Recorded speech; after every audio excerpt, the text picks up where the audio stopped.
Without objection, we will revert to the order of business. Calendar for the day. The first bill on the calendar for today is House File 991. The clerk will report the bill.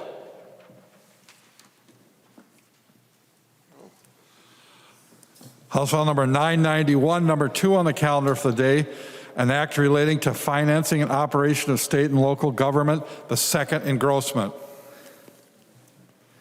There are amendments at the desk. If there's no objection, we will allow the author to explain the bill before we get to amendments.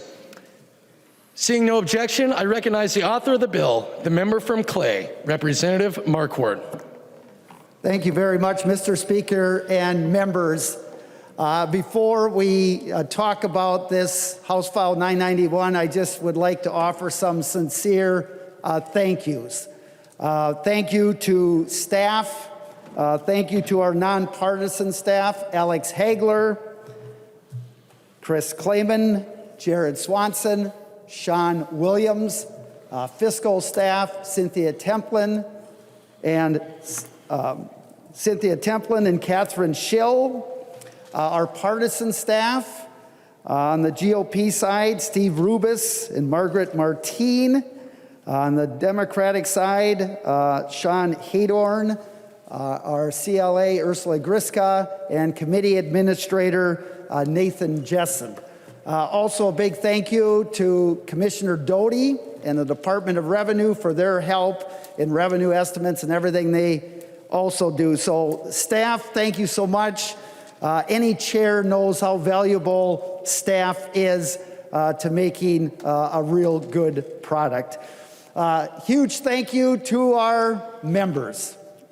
Our tax committee members, there's no doubt this is the best committee to serve on.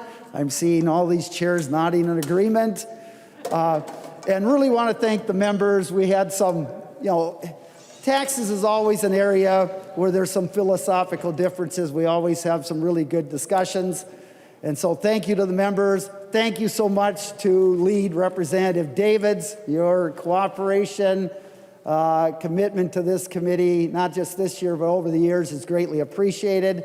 Also to new Republican lead, Representative Miller, thank you so much for your work this year.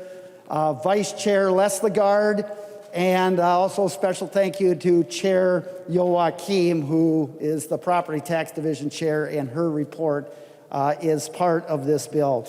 So, members, this is a bill that stands up for our families, our workers, our students, and our small businesses. And it is to help those people who have been hit the hardest by COVID-19 to recover, but also to be able to allow them to build to a stronger and better life. And this is a bill that is to help everyone, everywhere. That is a real key. It also provides the ongoing long-term sustainable funding for a lot of these other bills you heard during this week. Education and childcare and housing and public safety and agriculture and health and human services that you'll hear later. It allows for that ongoing funding that prepares our state and builds our state for a better and stronger future. And that is really a key.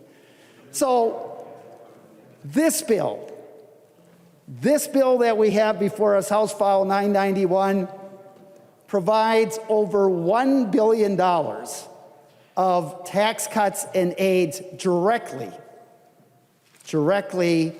to our families, our workers, and our small businesses.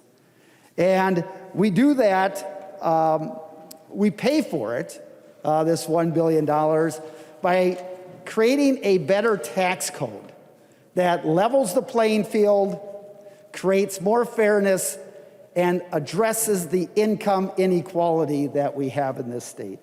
So members, what's in the bill? 60% of this bill is tax conformity. And why is tax conformity important? That's about $600 million of tax cuts. But why is that important? Because not only does it provide important tax cuts, But when you conform, it makes it a lot simpler for filers. And anytime you can make the tax system a little simpler, it's a better deal. Also, I have to tell you that the product of this bill is very bipartisan. There are 29 Republican provisions in the bill. And if you calculate that, that's one GOP provision for every 9.5 pages in the bill. It's a bipartisan approach that we're taking. And so half of the bill are two big items we've talked about. Two very important items. And that is the Paycheck Protection Program conformity. This bill conforms up to $350,000 for all of those loans. That will cover completely about 94% of all the loans. Now, we know how important the PPP was to our businesses, keep people employed. And we think this is a good investment. $240 million of tax cuts are going to go to our Main Street businesses, our mom and pop shops, our family-owned businesses. Think about this. Your restaurants, your bars, your hardware stores, your grocery stores, your beauty salons, your fitness centers. This is going to provide significant tax cuts in this very needed time. Another big area in the bill, Representative Stevenson, on the unemployment insurance. This is going to benefit about 500,000 people who lost their job during the COVID-19. And this bill conforms to subtracts the first $10,200 from your unemployment, and that is state and federal. That's about $235 million of direct tax cuts to people and families who lost their jobs during these tough times. And so for the average taxpayer, about $500,000 or more, it's about $500 per taxpayer. So if you had a husband and wife that lost their job, that's $1,000 that is going to be to help those families. So that's about 50% of the bill. The Paycheck Protection Program conformity and the unemployment insurance conformity. What else is there for individuals? The Working Family Credit, $60 million.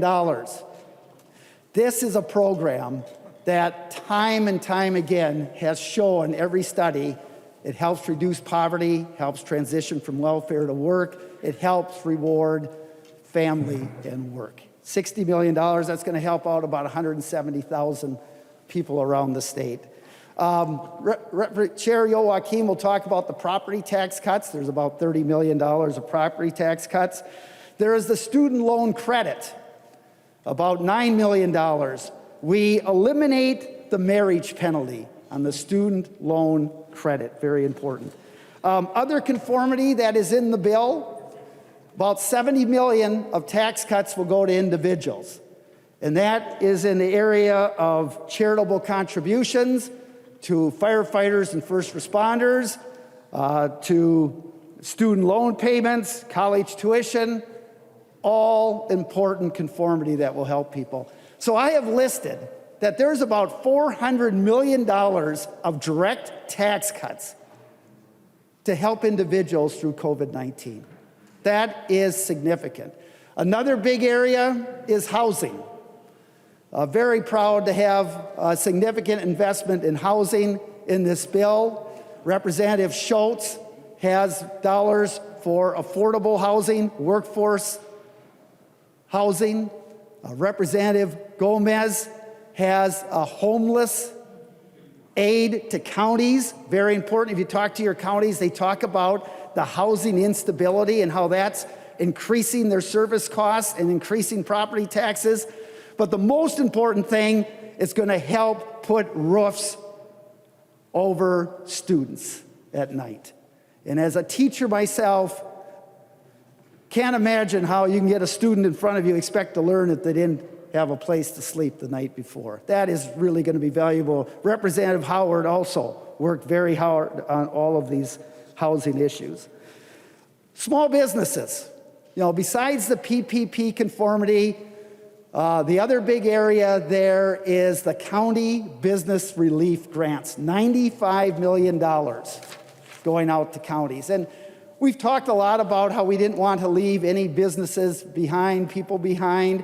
And there's some businesses that certainly that got hit hard during the COVID-19 that did not receive a PPP loan, or maybe they lost money and they wouldn't see some immediate relief, or maybe they're a nonprofit.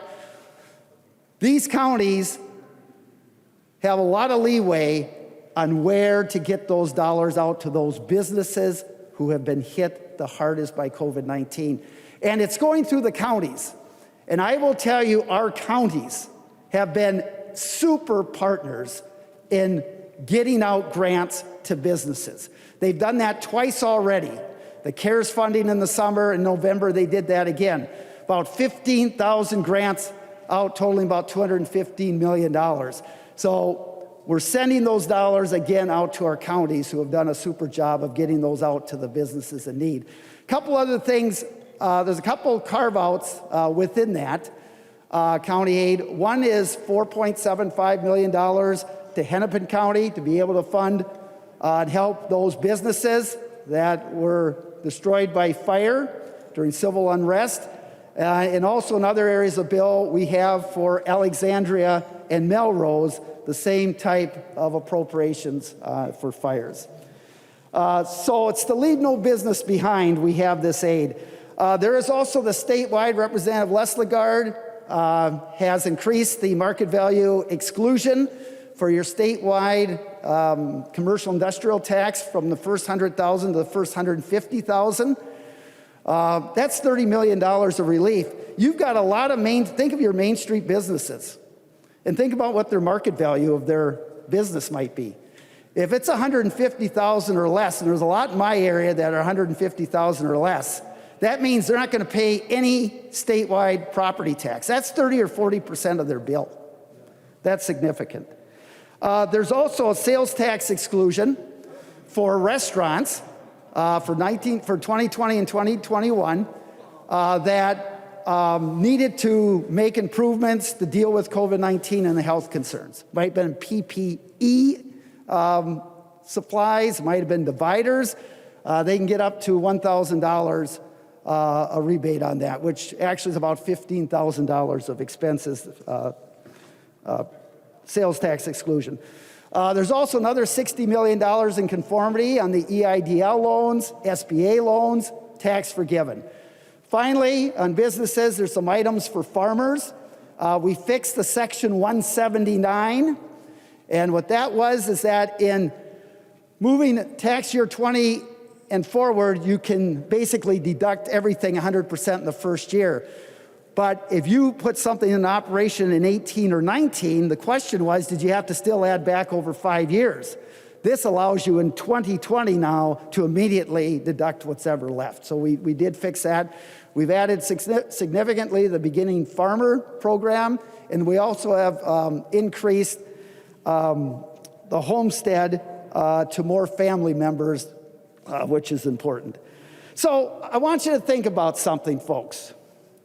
Because I want to get to the next part is, how do we fund this? And this is going to be the part that's going to give some people some heartburn. I realize that. But I really want you to think about this as I talk about our revenue raisers. How do we pay for this? And, think about the individuals in your communities and think about the small businesses.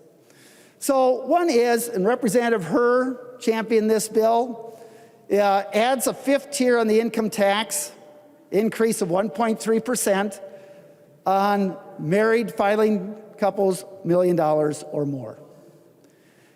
Members, most of the time when we run into kind of an economic downturn, the income disparity actually gets closer. But that didn't happen this time. It's unique in history, actually, that this economic downturn created greater income disparity. We know that 57% of the folks in Minnesota that were on unemployment insurance represented the lowest 40% in income levels.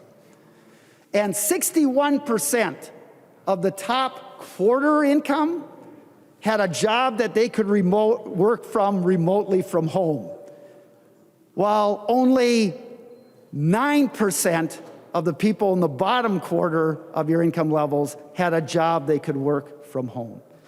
The latest statistics out of DEED, the unemployment rate for black Minnesotans, 9%, 50% higher than white Minnesotans. There is a huge disparity, and this helps to say that we're going to address that income inequality and that disparity there. And I'll also say, we had a lot of frontline people and others who sacrificed a lot. We had businesses who sacrificed a lot. And their sacrifice made our state safer. And by making our state safer, it helped those who did well, and do better. And so there is a shared sacrifice here. The other area in which we raise revenue is by bringing back dollars, multinational corporations, dollars earned in Minnesota, but shifted to other foreign countries like Bermuda and the Cayman Islands, bringing those dollars back to Minnesota. Bringing them back. And we are using a tool, global intangible low tax income, that was given to the states by a GOP Congress in 2017 and signed into law by President Trump. That's what we're using.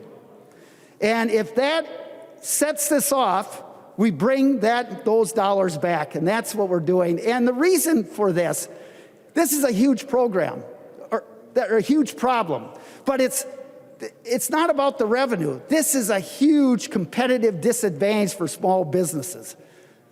Because our small businesses, because there's all this money, about $200 million a year, that should be here in Minnesota, raises taxes on our other Main Street businesses and provides less services. And I will tell you what, if those Main Street businesses, those restaurants, those bars, that hardware store, that grocery store, if they can't shift their profits to Bermuda or the Cayman Islands, their largest competitors should not be able to do that also. And we've asked these restaurants and bars to close. And we can't ask multinational corporations to bring those dollars earned in Minnesota back to Minnesota. This isn't a partisan issue. This is a fairness issue for our small businesses back home. So, members, I know there's going to be discussion on that, but I want you to really think this through. And so, when you think about the folks in your community and your businesses, if they are not a multinational corporation shifting dollars to another country, tax haven, or if they didn't earn over $1 million, they're not taxed by these taxes. But they're going to benefit from the over $1 billion of tax cuts and aid in this bill. Think about that. Think about that. And just a few more things. So why are we even thinking about raising revenue? I want you to keep one number in mind. $260 million. That is 1/2 of 1% of our budget. That is the structural balance in this biennium. $260 million, 1/2 of 1% of our budget. That is the only money you can use for ongoing funding. All the rest is one time.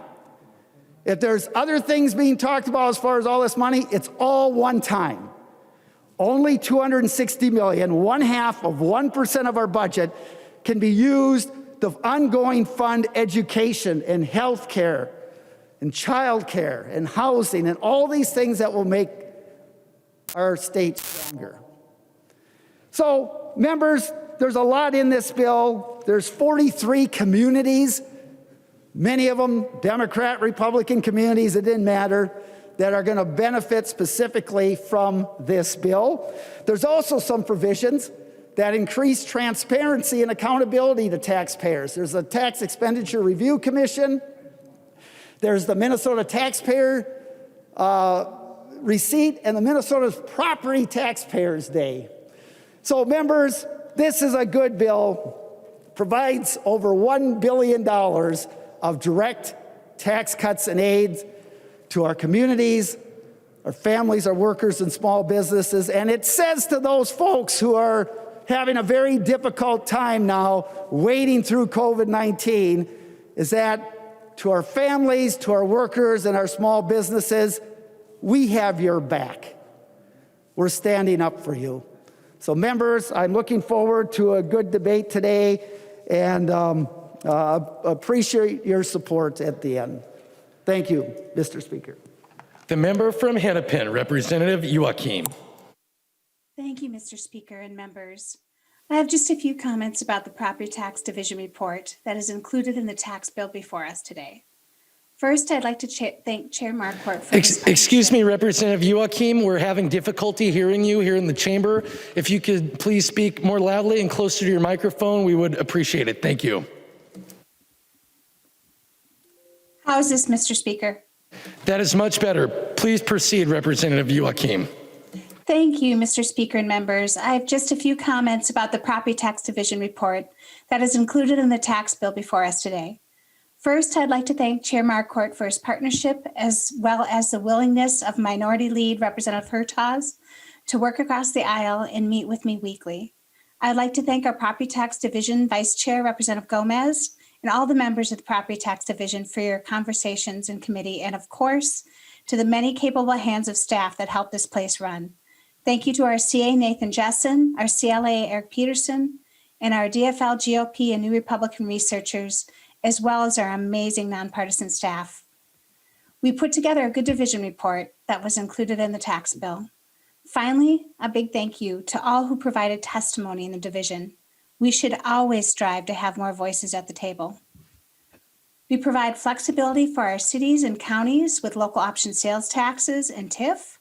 We make investments in property tax refunds and renters credit for individuals, and include other provisions that will help increase affordable housing and energy improvement projects, and that allow for fire service districts as well as tourism districts. It is well balanced and incorporates both Democrat and Republican bills.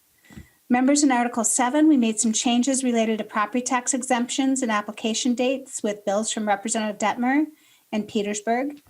We included a provision from Representative Becker Finn allowing for the creation of fire protection districts statewide, one to create a Minnesota Property Taxpayers Day from Chair Marquart, and changes to tax rates for some manufactured home properties in a bill from Representative Hertaz.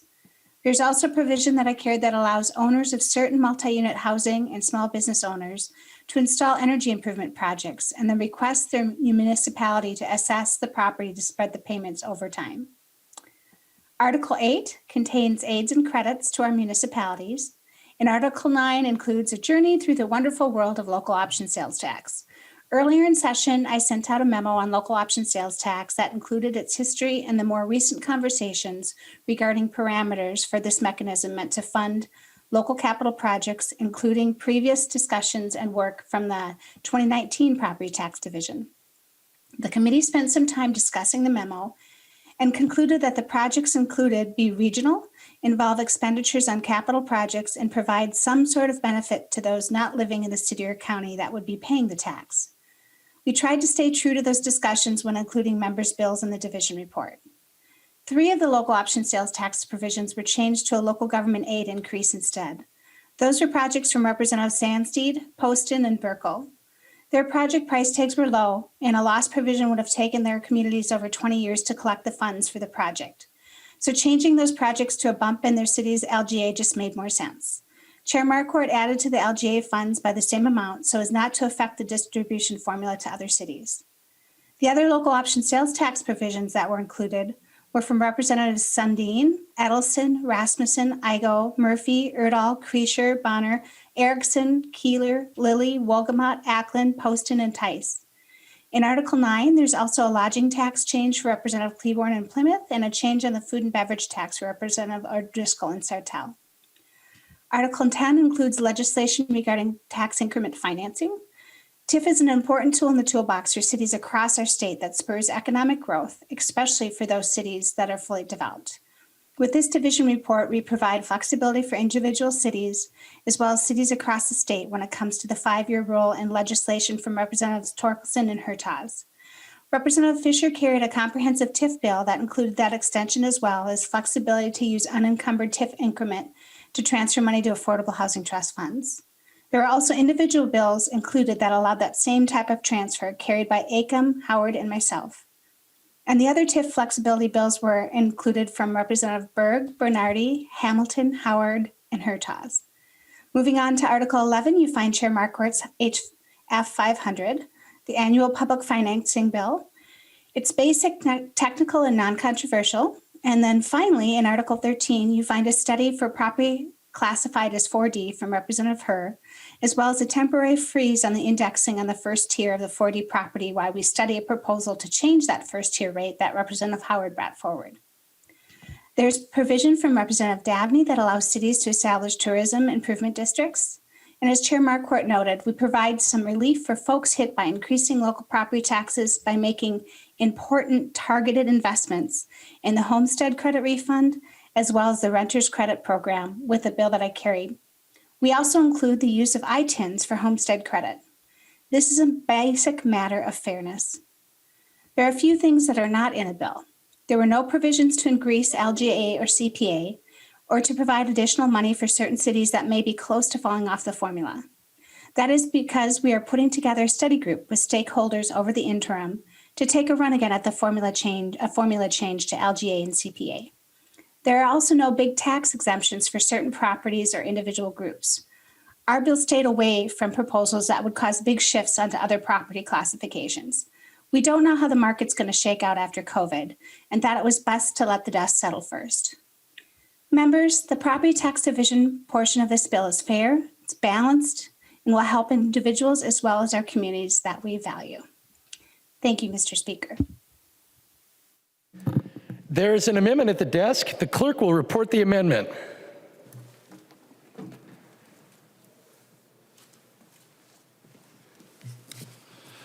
Davids moves to amend House File Number 991, the second engrossment as follows. The amendment is coded DE1. The member from Fillmore, Representative Davids. Thank you, Mr. Speaker and members. What the DE1 amendment does, it just simply says that the Commissioner of Revenue must inquire with the Treasury Department to see whether federal funds can be used for federal conformity. Members, this is like a really big deal. If we can use federal funds for federal conformity, we don't have to use other general funds to conform. And I think everyone agrees we should do some conformity, whether it be PPP or unemployment. Thanks, Mr. Speaker. There is an amendment to the amendment. The clerk will report the amendment to the amendment. Marquart moves to amend the Davids amendment to House File Number 991, the second engrossment. The amendment is coded A17. The member from Clay, Representative Marquart. So thank you very much, Mr. Speaker and members. Basically, what this amendment does is deleting most of the DE1 amendment, and that would be able to put the, with the defeat then of the underlying amendment, put this back to the way the author would want the final tax bill. So urge a green vote. Thank you. Further discussion to the Marquart amendment to the amendment. The member from Fillmore, Representative Davids. Thank you, Mr. Speaker. I'd like to ask for a roll call. Representative Davids requests a roll call vote. Seeing 15 hands, there will be a roll call vote. Any further discussion to the Marquart amendment to the amendment? Seeing none, the clerk will take the roll.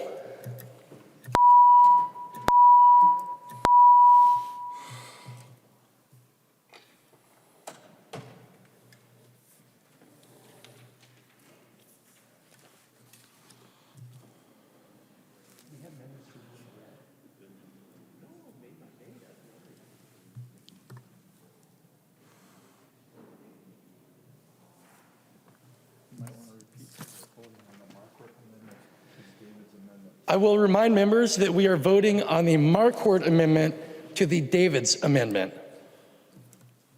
Coded A17. coded A17.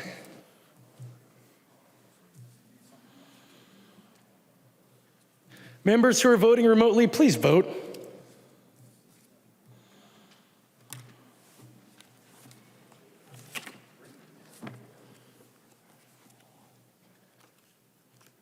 Will the clerk call the names of all those members who haven't voted yet?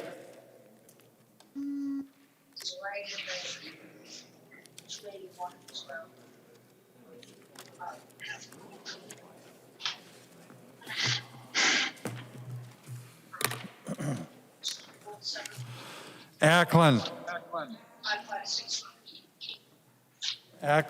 Ackland, no. Baker. Baker, no. Baker, no. Bliss.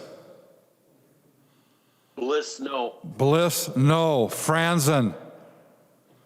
Franson, no. Franzen, no. Frazier. Frazier.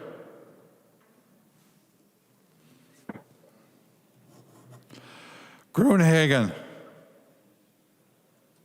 Gruenhagen, no. Gruenhagen, no. Hausman. Houseman, aye. Hausman, aye. Heinrich. Heinrich, no.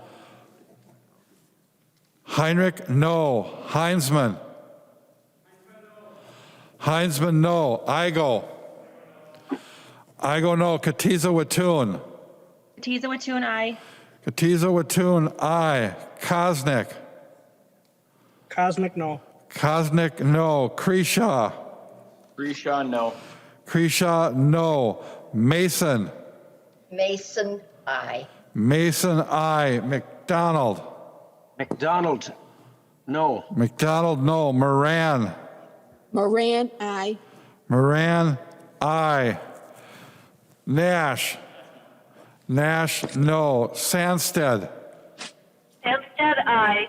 Sandsted, aye. Swazinski. Swazinski, no. Swazinski, no. Zhang Ti. Zhong Ti, aye. Zhang Ti, aye. The clerk will close the roll.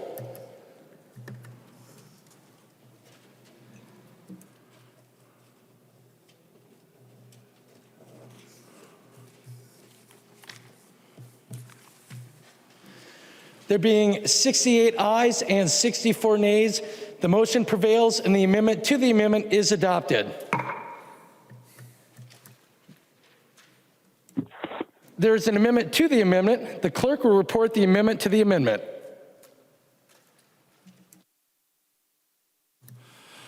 Davids moves to amend his amendment to House File Number 991, the second engrossment, as follows. The amendment is coded A8.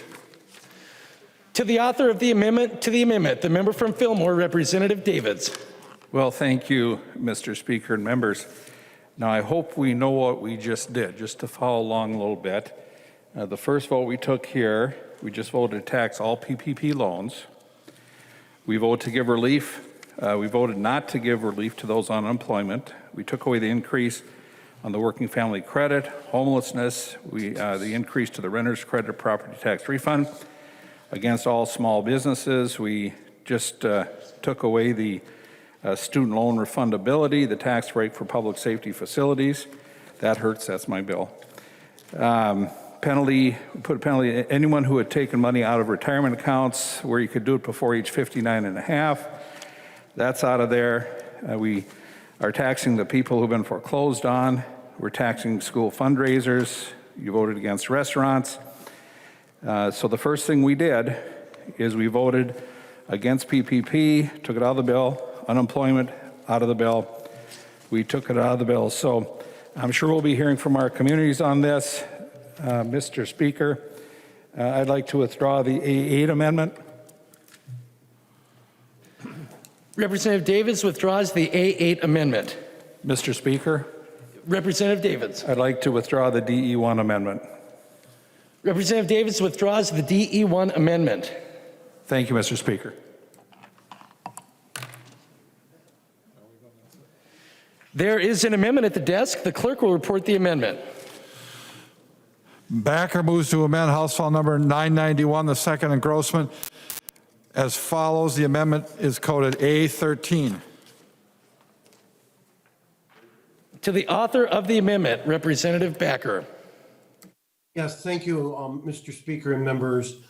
I have a constituent since I've been elected, has almost every single week when I'm in the district, stops by and we talk and reminds me how important electricity is. Think about it, members, the last time electricity went out at your home. That was as important or nearly as important, and this constituent reminds me, as food and water.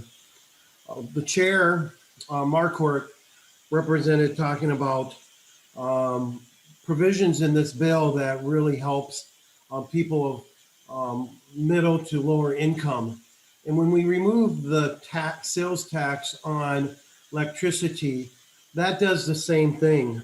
It really allows, right now when we have taxes on electricity, sales tax, it really is a regressive tax.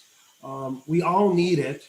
I been here for 50 plus years, won't give my age quite yet, but I can remember almost every single time when you're out with electricity. I remember when our community, when I served as mayor, it was back in 2005, when the Monday right after Thanksgiving, we had such a bad ice storm that our community was out for over 4 or 5 days.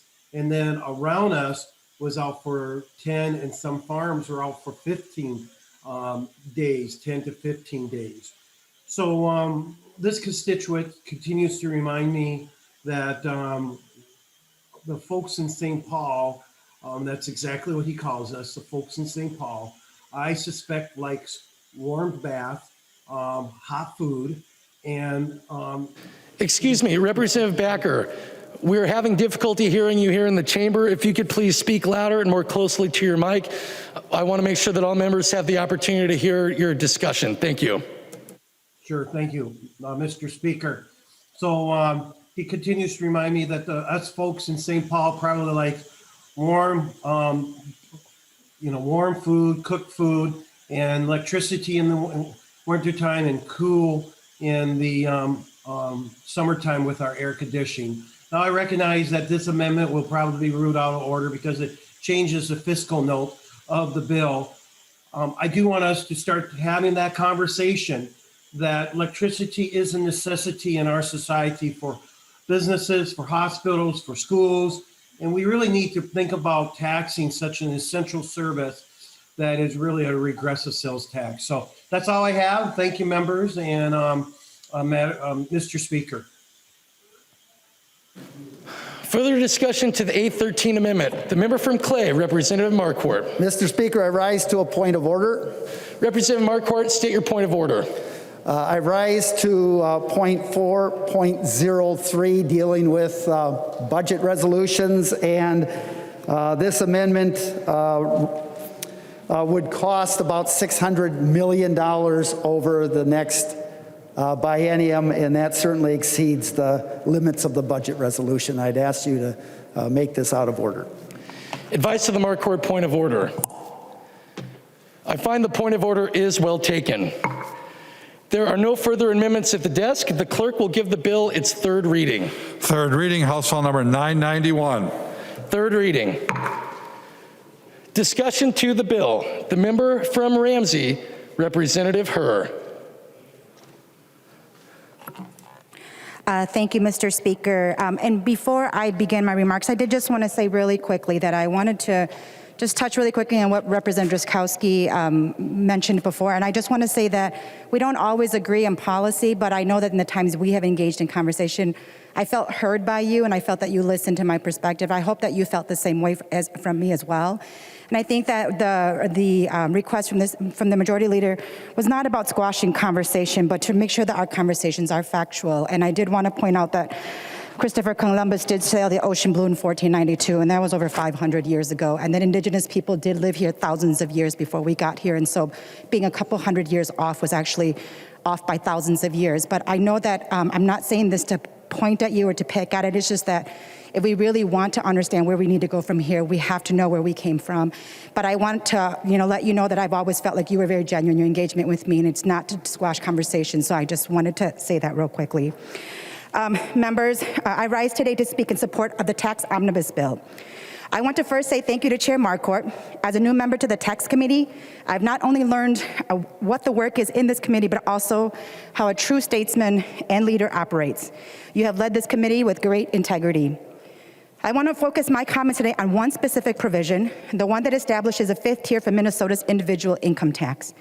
This bill modifies the tax brackets and increases the state income tax rate by 1.30% on top income earners in Minnesota. It establishes a fifth tier for Minnesota's individual income tax. This new rate would be 11.15% and would apply to Minnesota taxable income in excess of $1 million for married taxpayers filing joint returns. I want to point out that this tax increase would reset the combined federal and state rate in Minnesota, but not even to the level it was prior to the enactment of the Trump tax cuts in December of 2017. To provide some perspective, the top 1% of income earners in Minnesota pay a lower effective tax rate than the state average as a whole. Asking this group of earners to pay more, I believe, is a reasonable ask. Raising revenues at this juncture in time is critical. We know that the pandemic did not impact all Minnesotans proportionately. Those in the top earning brackets fared much better than those at the bottom brackets. Recessions usually lessen inequality, but this recession is truly unique. It increased inequality. As noted in a Washington Post article, the nation overall has regained nearly half of the jobs lost. Several key demographic groups have recovered more slowly, including mothers of school-aged children, African Americans, Hispanic men, Asian Americans, younger Americans ages 25 through 34, and people without college degrees. Reflected is the disproportionate deaths impacting these racial and ethnic communities and loss of jobs in the service sector, which are low-paying and held primarily by women and people of color. Some may say that with a surplus, we don't need to raise taxes. I wish that were the case. Much of the support is one-time funding. We need to position ourselves for long-term success that requires a steady revenue stream. This will allow us to minimize the budget cuts to critical programs and invest in efforts that will continue to allow our residents to thrive. This bill is a good bill. It is a sound approach to investing in long-term success without harming our short-term ability to grow our economy and create jobs. As noted by the Center on Budget and Policy Priorities, this type of tax makes our tax system fair by raising revenues from people who have reaped the gains of raising inequality. It reduces the inequality embedded in our tax system. Minnesotans take care of one another. We know when we are doing well, it is our responsibility to care for those who are not. That is because we never know when it will be our turn, when we will be the ones asking for help and support. That is who we are. As I reflect on this past year, I know how hard it has been for all Minnesotans. We have experienced loss. Everyone has sacrificed, made choices because protecting each other was more important than anything else.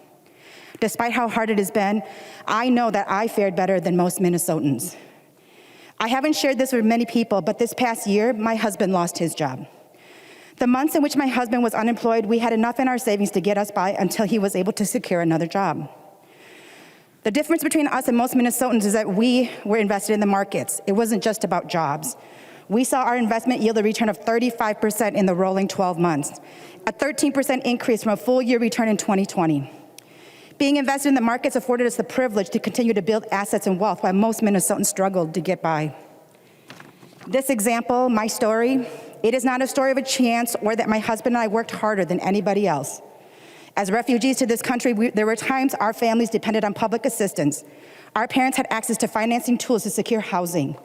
We received support from food shelves. We had access to health care. We benefited from public education that was funded. We went to public universities where we received grants in order to complete our college education. I am a firm believer that increasing revenue so that we can continue to invest in all of these resources is key to not just supporting Minnesotans out of this pandemic, but a Minnesota that gives everyone the opportunity to thrive at any time. I ask that you join me in supporting the tax omnibus bill. Thank you. The member from Dakota, Representative Garofalo. Thank you, Mr. Speaker. And I'm wondering if Representative Davids could yield for a question from me. He will yield. Representative Garofalo. Thank you. Mr. Speaker, Representative Davids, I just want us to get caught up to speed here. Did the majority party just vote in favor of the A17 amendment? Representative Davids. Thank you, Mr. Speaker. And to Representative Garofalo, yes. And, Representative Garofalo. Mr. Speaker and Representative Davids, if you would yield for another question. He will yield. Representative Garofalo. Thank you. And Mr. Speaker, Representative Davids, I think you alluded to this earlier, but we might be seeing the biggest own goal of the Minnesota legislative session this year. Can you just, did they vote, when they voted for that amendment, did they actually vote to delete the unemployment insurance tax benefit that was in the bill? Representative Davids. Mr. Speaker, Representative Garofalo, yes, they did, and the PPP also. Representative Garofalo. Well, thank you, Mr. Speaker. And Representative Davids, I'm sure that you're going to comment on this later on, so I'm not going to have any more questions for you. But thanks, Representative Davids. And I want to thank the DFL for voting for the A17 amendment. You know, my friends in the DFL have a great track record of providing the all-time largest independent expenditures in helping our side of the aisle. You know, the folks down in Minneapolis, the whole national movement to defund the police, the Mr. Burn Hugo down guy, all that stuff has done a lot to help out the ideas that I'm advocating for. But today, I want to especially thank the DFL for voting to delete every possible positive tax provision in the bill. I don't know what rocket scientist on Team Liberal came up with that, but that's good for them. We appreciate you guys doing our work for us. Mr. Chairman and members, this is it's a very woke tax bill, very woke. With the introduction and passage of this bill today, we will see that the woke wing of the DFL has totally hijacked the legislative session at a time when the state of Minnesota has $1.5 billion budget surplus, has over $2 billion in our budget reserves, and has just received $8 billion in federal assistance, the woke wing of the DFL has decided that it's not enough. It's just not enough tax dollars to feed their insatiable appetite for government spending. So, obviously, the tax increases in this bill, much like the other regressive tax increases in the previous transportation bill, they're not going to become law. For once, thank goodness, we have a Republican Senate in our state that is going to maintain balance. But members, imagine the disaster that could have been heaped upon our state had the Democrats picked up one more seat in the Senate. We should all be very, very thankful to those members on the other side. Mr. Speaker. State your name. This is Representative Jay Zhang. Representative Zhang, for what purpose do you rise? Point of parliamentary inquiry, Mr. Speaker. State your point of parliamentary inquiry. What order of business are we on? We're on the third reading of House File 991.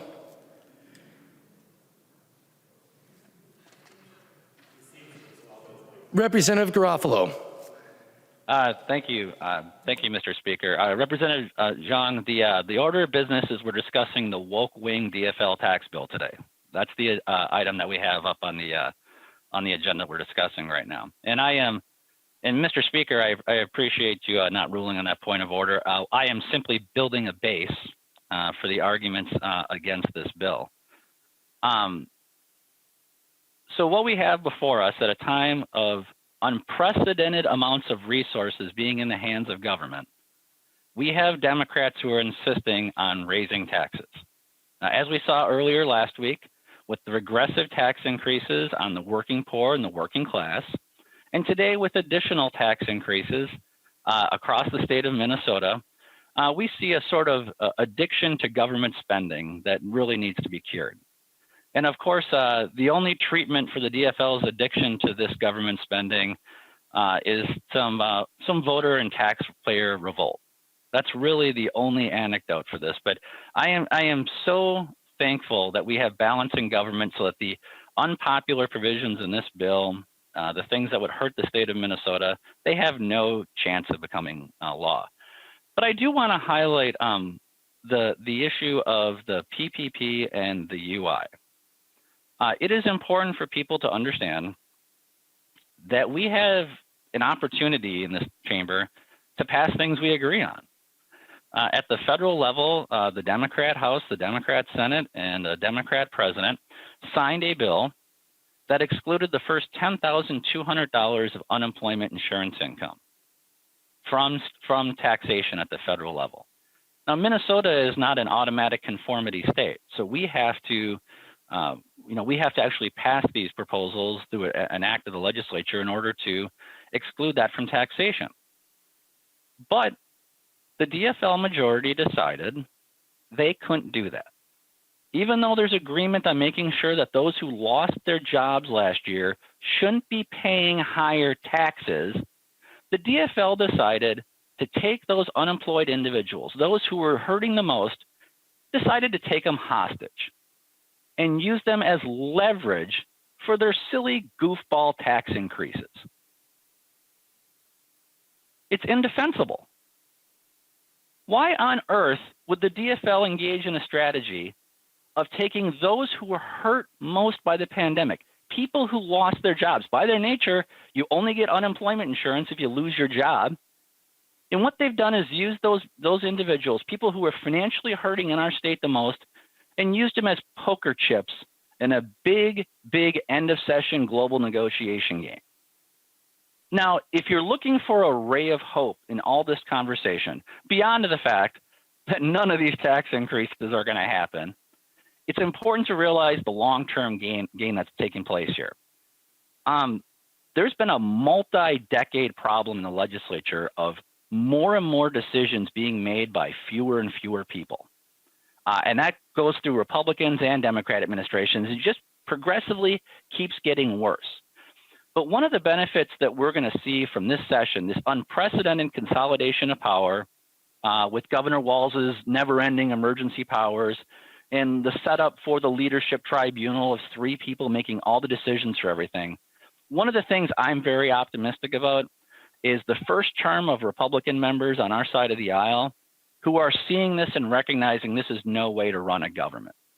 And so in 2023, each one of those members is going to be in the legislative majority. And they're going to have an opportunity to show the right way to do things.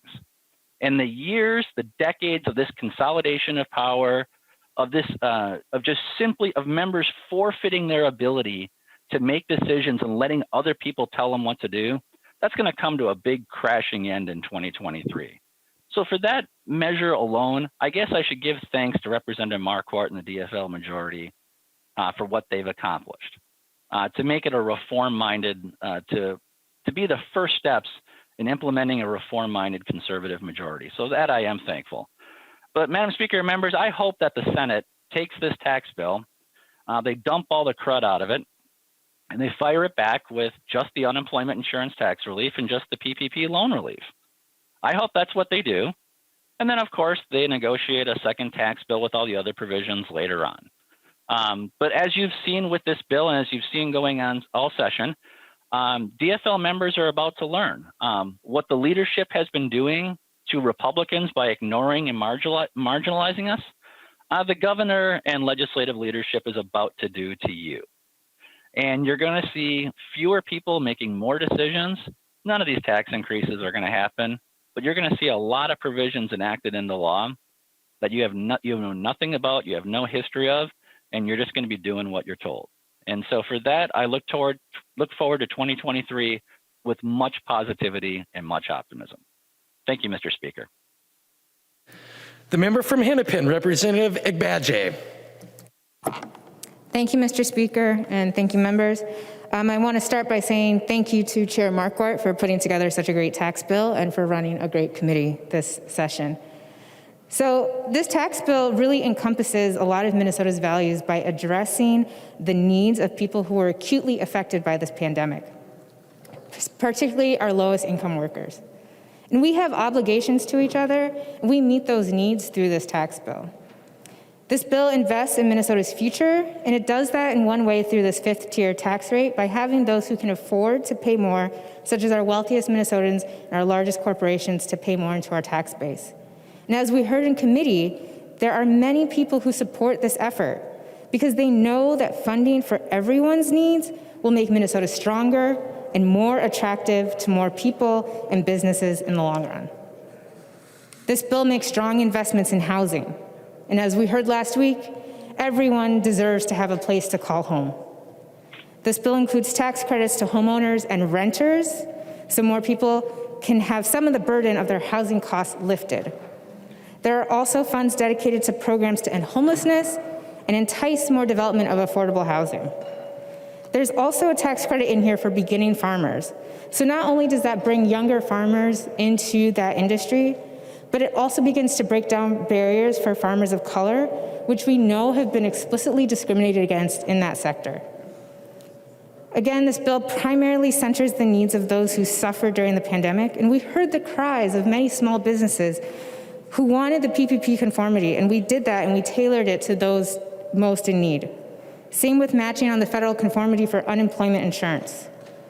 And in addition, we have tax credits included for businesses whose property was damaged during the fires and also civil unrest in Minneapolis and St. Paul. We additionally increased funds for businesses through county grants who suffered during the pandemic and who were not necessarily eligible for PPP. So with all of these, I stand to support this bill, and I continue to urge members to vote yes on this. Thank you. The member from Candy Ojai, Representative Baker. Good morning, everybody. Actually, good afternoon, and I want to thank you all very much for giving me a chance to speak to the bill. I want to thank Chair Marquart for including one of the provisions of my bill that allows restaurants to get badly needed tax dollars back, sales tax dollars back from all the money that they spent trying to dance around all the rules that we had to do to try to keep our restaurants open during the COVID pandemic, i.e., meeting the air exchangers, the partitions, the plexiglasses, all the extra things restaurants and hospitality companies needed to do to try to stay alive. And again, I want to remind everybody that we're not there yet. We're still only open at 75% in all restaurants. The event centers need to have another change in the restrictions immediately to move that up to the next level, if not all the way open, because we are ready to do this with the immunizations going out and people choosing to do that. There's no reason why we can't get moving on opening more restrictions up more quickly. But I do want to give credit where the credit is for the chair and the committee for allowing that 2-year window for us to be able to apply for sales tax relief on items like that we purchased. And so in 2020 and this year, current 2021, will be a small help for the restaurant industry and the hospitality industry. I was hoping to get a swing again at maybe trying to do some of the manufacturing sales tax exemption when we align ourselves similar to what you see in manufacturing companies where they buy raw goods, they make widgets, they put things together, and they have a higher value when they sell it. We charge more money then for the state of Minnesota on sales tax at the end of that than we do at the beginning when we just purchase some raw products. And so in manufacturing right now, members, when you buy a new piece of equipment, whether it's a welder or a machinery of some sort that helps you create those higher value products, we don't charge sales tax on those items because at the end, we are providing a higher value product. Well, that's exactly what we do in the restaurant industry every single day. We buy raw beef, we buy tomatoes and lettuce, and we buy 4-ounce egg buns and all these things that make a really good, juicy hamburger. And we charge $15 for something that probably cost us about $4 with all the ingredients. So there we are gaining some really good ground. I hope this bill and can be looked at in a future tax bill, Chair Marquart, because this is a really smart thing to do to try to help restaurant owners reinvest in their equipment. I had a really good meeting with the Department of Revenue earlier this year. We actually did think this was going to be part of your tax bill at the end. I'm sorry that it wasn't. I will continue to fight for this reasonable allowance for this in the future. But again, we were very clear about what would be included in this tax exemption and what wouldn't be included. I want to thank the Department of Revenue for sitting down with me and a few others to really hammer out the details of this. So I look forward to doing this again. Again, the biggest disappointment here, Chair Marquart and members, is we didn't do the full tax conformity with the PPP. There shouldn't be a limit on that. There was no limit in the losses. There's still no limit in when we are going to see us to be reopened fully. Please, if you do anything again soon, demand the governor reopen Minnesota back up because we now know well after a year after this thing has started how to take care of our businesses, how to take care of our customers, how to take care of our employees in a way that we know how to do this. So members, I wish I could support the bill today. I can't, but I look forward to some more work and more things that we can do down the road. And I look forward to seeing better things to come. But I'm disappointed, but thank you very much. The member from Anoka, Representative Stevenson.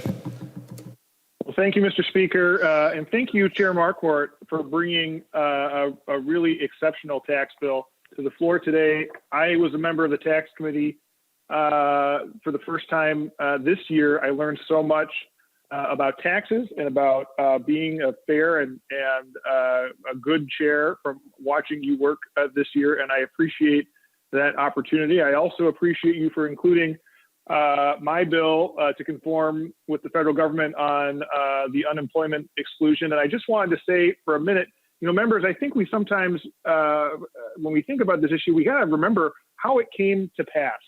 We really had an economic crisis caused by the COVID-19 pandemic, and it put our state government in a really difficult position in the spring of last year as it relates to our unemployment insurance operation, Indeed.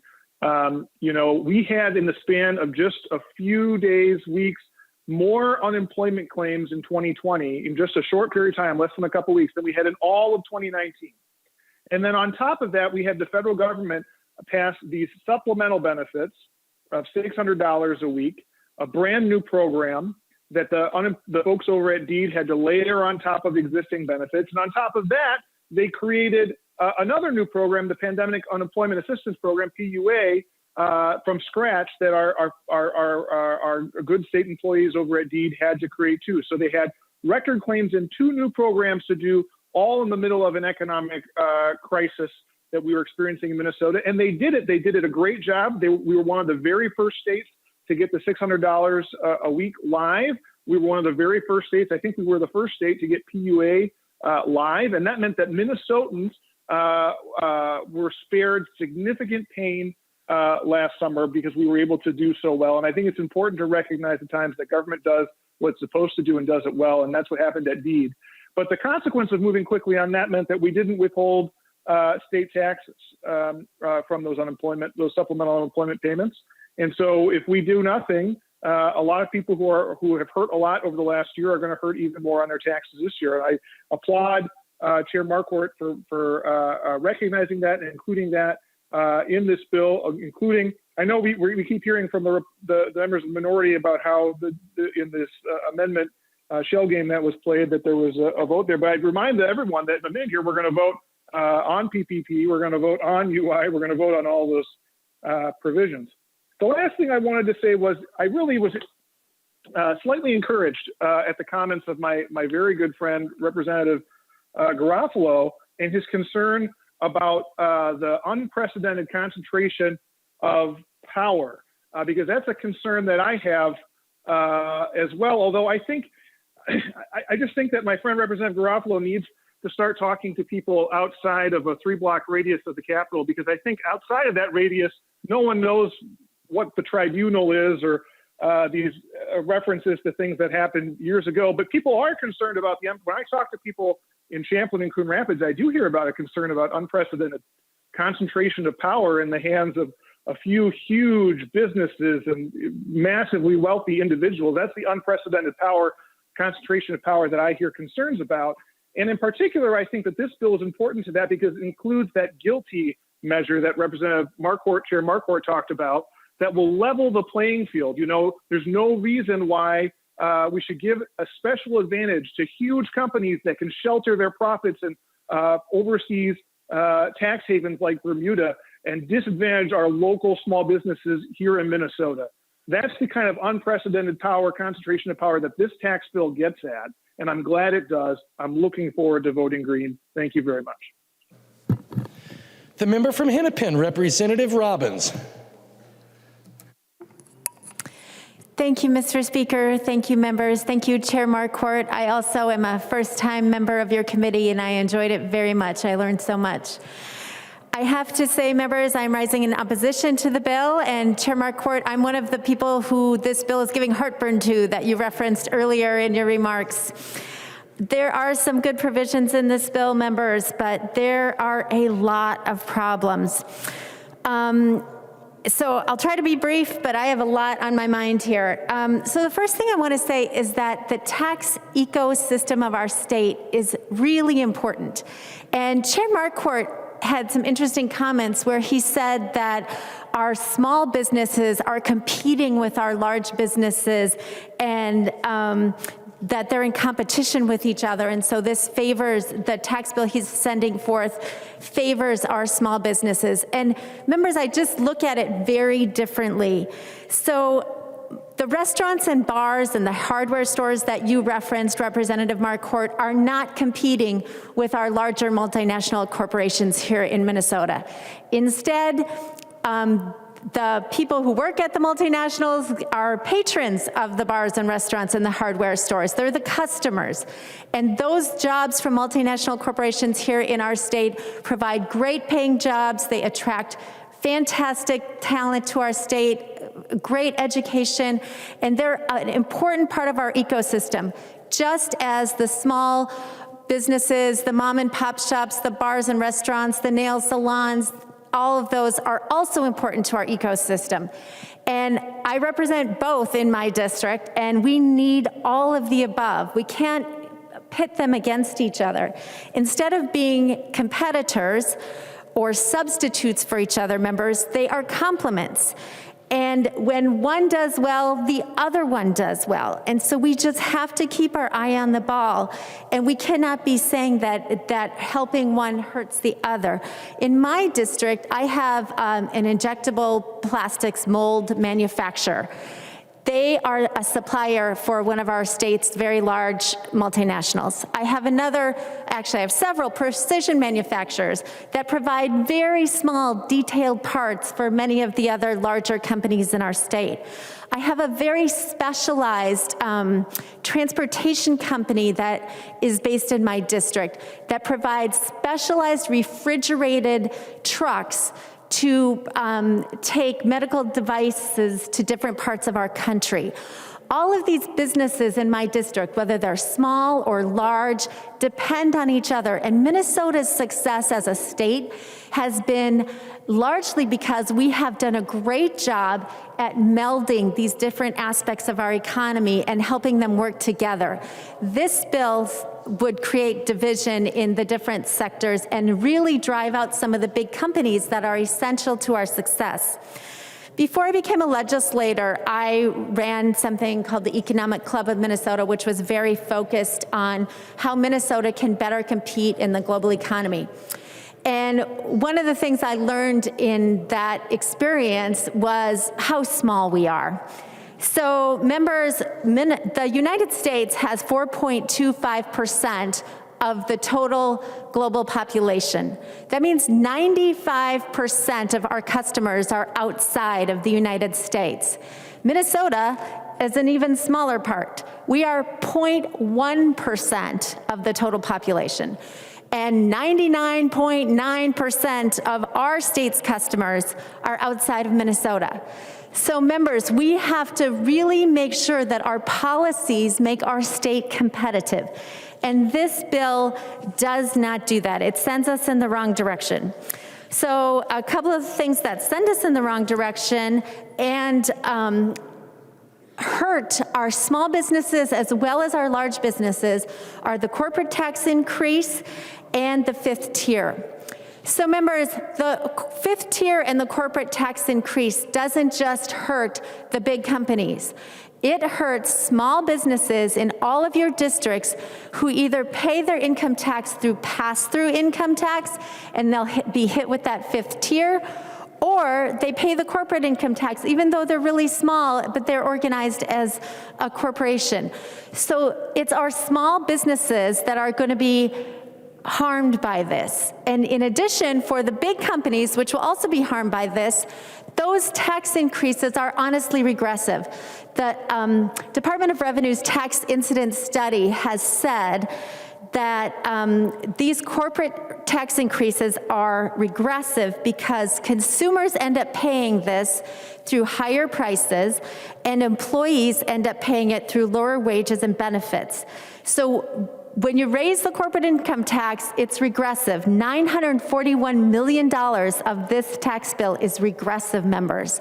So even though I believe it's well-intentioned, it is not creating policies that will help our businesses, whether small or large, thrive.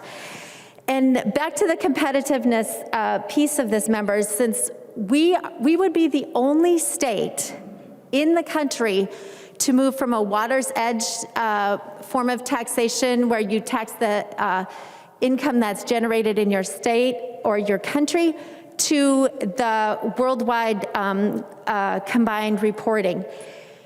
This was tried in the 80s. 12 states had this worldwide combined reporting attempt in the 80s, and every single one of them rejected it, members, because it is really bad for your companies and it is really bad for your state's competitiveness. We would be the only state in the US that has this. When I started working at the Economic Club of Minnesota, we had 21 Fortune 500 companies in Minnesota. 2020, we had 16. Members, we cannot rest on our laurels to think that we will always have these wonderful, innovative, high-tech, high-paying job companies in our state. They will move elsewhere if we continue to incentivize them to do so, which is what this bill does.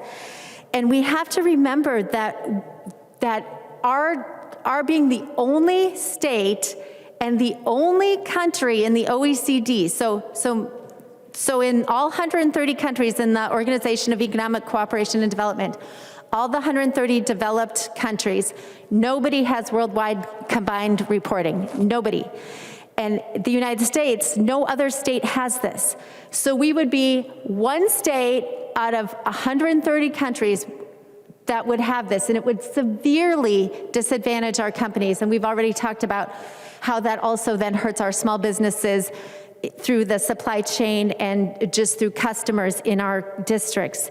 So members, there are lots of good things in this bill on PPP and unemployment, tax relief. I have fought for that on this floor and in committee for months on end, and I know we will somehow get it done, but we have to do that and not do these other proposals, members. We are on the verge of our economic recovery.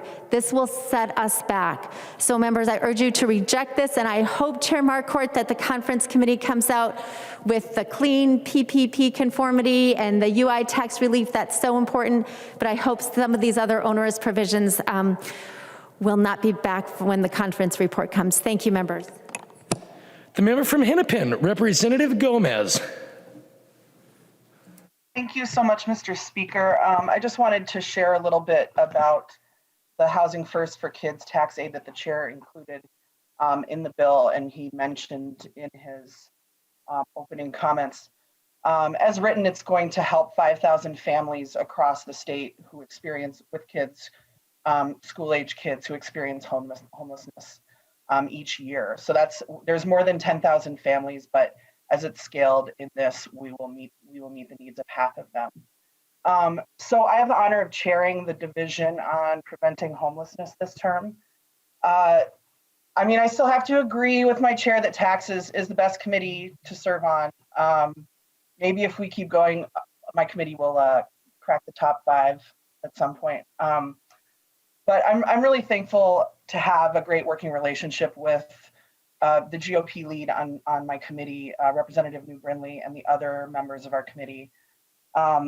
Representative New Brindley and I sat down right away and had a really great conversation when we realized we'd be working together on this issue, and agreed that we wanted to think about how we can focus where we can have an impact. We share a belief, and I think kind of broadly, like we all share a belief that early intervention is important, that homelessness matters, that making sure that kids have a place to sleep matters to all of us. In a prosperous state, in a prosperous country, the fact that kids go homeless is unacceptable, and we have to take action. We differ somewhat in how we want to solve this crisis. And unfortunately, I can't say that I have earned Representative New Brindley's support on this provision yet. We're going to continue working on it. But I know that Representative New Brindley and other members of the committee and Representative Albright, who was kind enough to meet with me on this provision, all have a heart for this work and real care and compassion for the people across the state who are experiencing homelessness. And I'm really grateful for that. But Chair Marquart really said it best. I mean, how is a kid supposed to show up ready to learn if they don't know where they're going to lay their heads tonight? How's a parent supposed to provide for their child if they don't know where they're sleeping that night? This cost shows up in many places in our systems. That was a lot of the discussion that we had as this was working through committee. Obviously, there's a giant human cost to homelessness. All communities are impacted by homelessness across the state and across demographics, but Black and Native Minnesotans are disproportionately represented among our neighbors experiencing homelessness. So we see this cost directly to our school districts, indirectly in the opportunity gaps that it creates, the learning loss, in utilization of public services, and in the tax revenue that's foregone when we allow children in our communities to fall through the cracks and never achieve financial independence. Because once you experience an episode of homelessness as a child, you're much more likely to continue experiencing episodes of homelessness as you grow up. This is, across an issue that's across the state. In my committee and in taxes, we heard from several Greater Minnesota County commissioners, a commissioner from Rep. Bliss's district up in Beltrami, who spoke about his own experience running an emergency shelter and trying to just hustle to find the resources in the community to provide the immediate shelter, but also the services and the access to long-term solutions. Same in St. Louis County, where we heard about a housing waiting list that's hundreds of people long. And a lot of folks up there, because there aren't as many resources for emergency shelter, are coming from outside of Duluth, from districts as far away as Representative Green's and Representative Heinzman's districts. So yeah, when people experience housing instability, they're more likely to need the accompanying support services, which are often provided by the county, that are funded by property taxes. And so that's why we have designed this as an aid to counties based on how many students they have in their area who experience homelessness.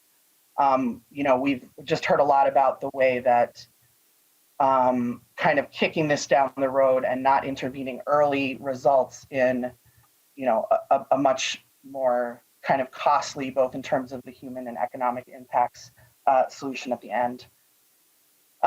So I'm really grateful that this provision is included in this bill, and I'm excited to continue to work on it. And just real quick as I close, I've just been listening to the conversation today, and it occurred to me, when we're out talking to our residents and we're saying, hey, I want you to vote for me.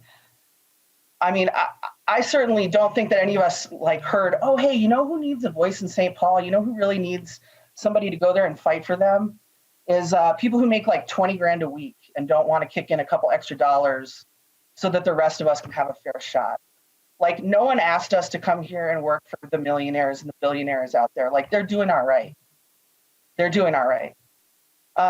None of our belief systems or our faith traditions ask us to spend what is limited and precious time on this earth fighting for the interests of the world's biggest multinational corporations who are stashing their profits in the Cayman Islands and not paying a dime in US taxes.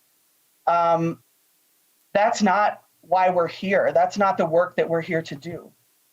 Our people asked us to come here and fight for them, for kids and for working families in our district, for housing and for healthcare and for public safety and for a clean environment, for our small businesses and for our workers. And that's what this bill does.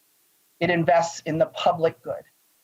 It's good for everybody. It's good for the richest and poorest among us. It's good for the smallest and the largest businesses in our communities, for us to collectively invest in the public good.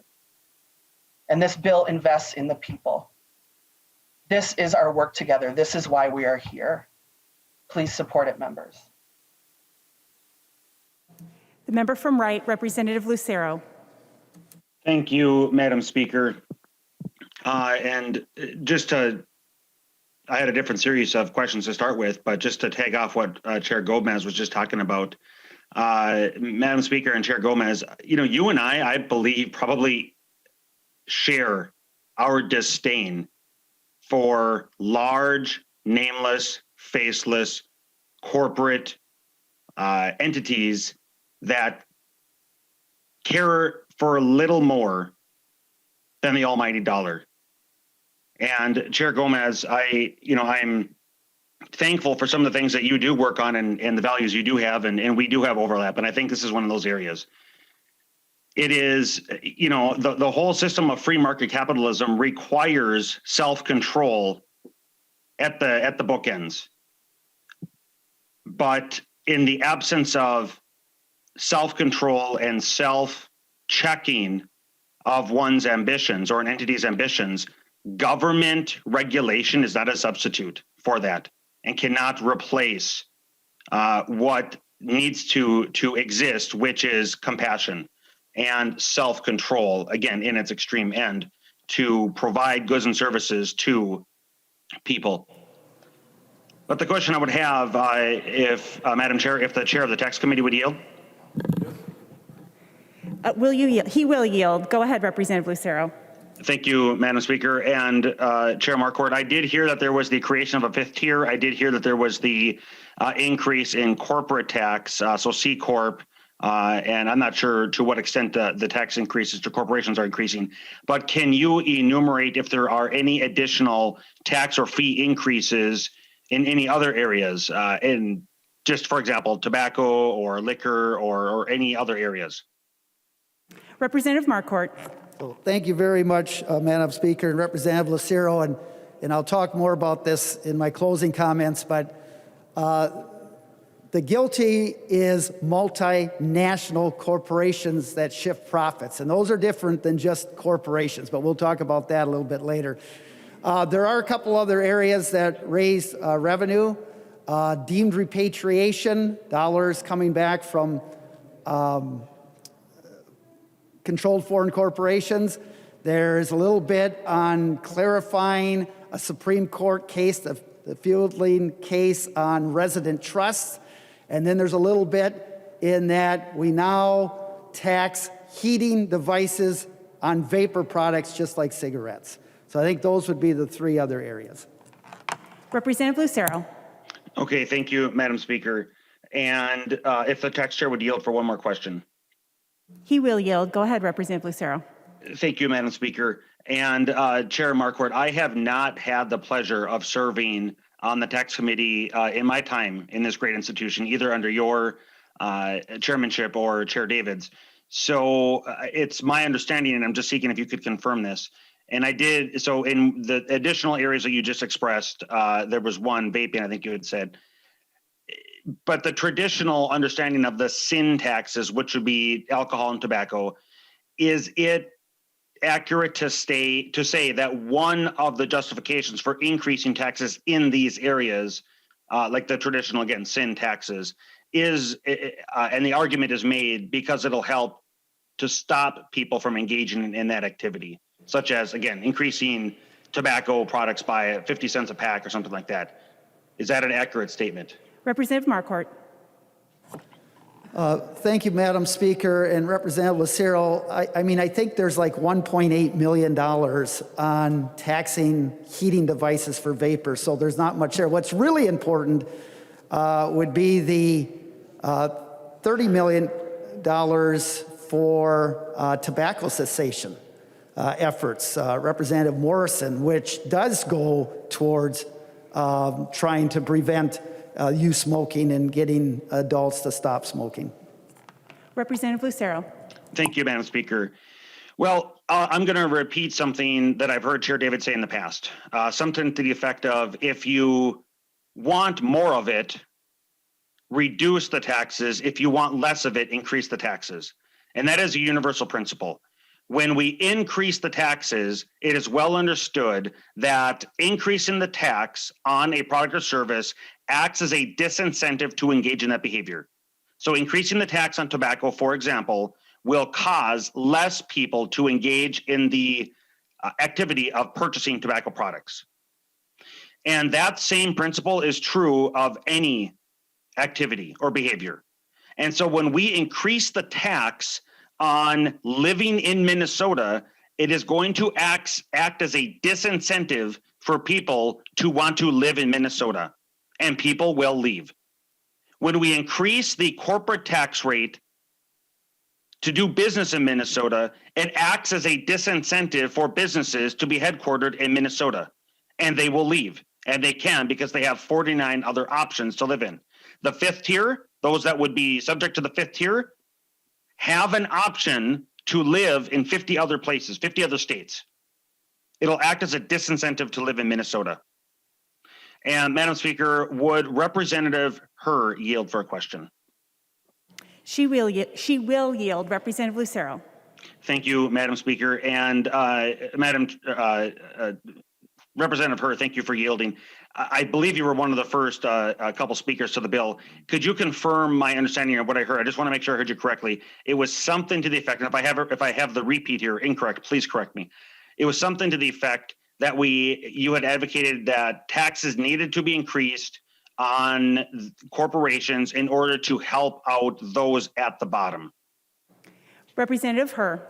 Thank you, Madam Speaker. And Representative Lucero, actually, I didn't mention corporations at all because my bill doesn't actually impact corporations. Representative Lucero. Okay, thank you, Madam Speaker. Well, then I have the incorrect person. So again, it was one of the earlier comments.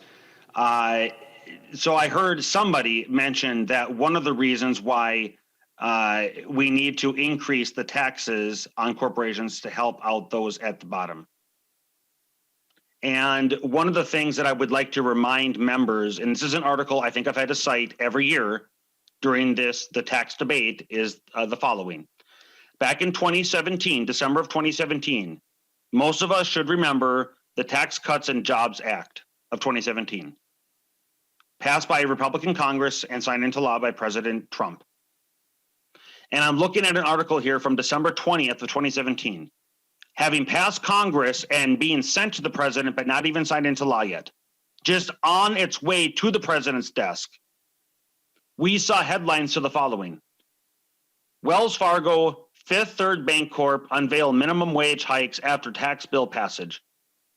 Fifth Third Bancorp will pay more than 13,500 employees a bonus and raise the minimum wage of its workforce to $15 an hour after passage of the Republican tax plan that will cut the bank's corporate tax rate. Fifth Third is yet another company to announce a bonus for employees because of the tax plan. AT&T said earlier Wednesday that it would pay more than 200,000 U.S. employees $1,000 each and increase its capital spending budget by $1 billion.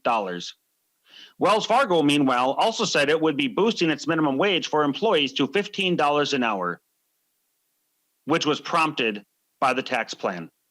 And it goes on. And that was from CNBC. Here's an article from Reuters. And this would be from January then of the following year, January of 2018.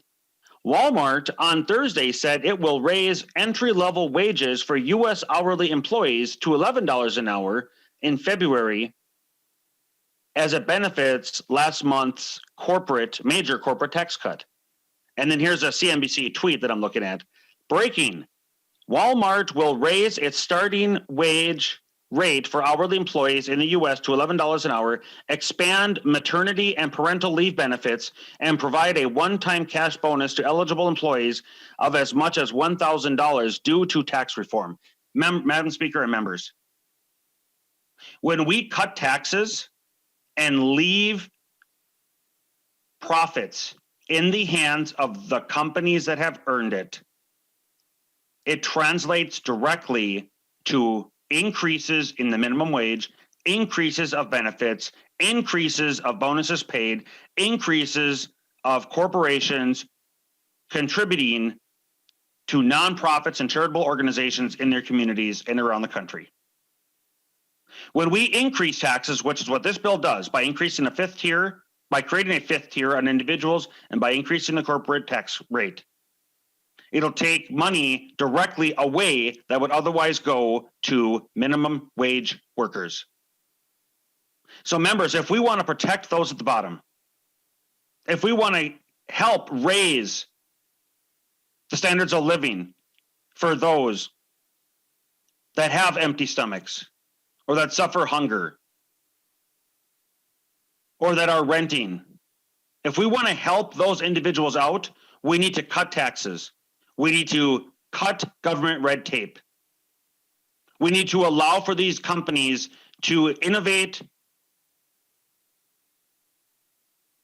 and be able to help their employees and the communities that they operate in. Members, this bill does the opposite of that. And for this reason, we need, and I encourage all members, Madam Speaker, to vote red. Thank you. The member from Washington, Representative Frankie.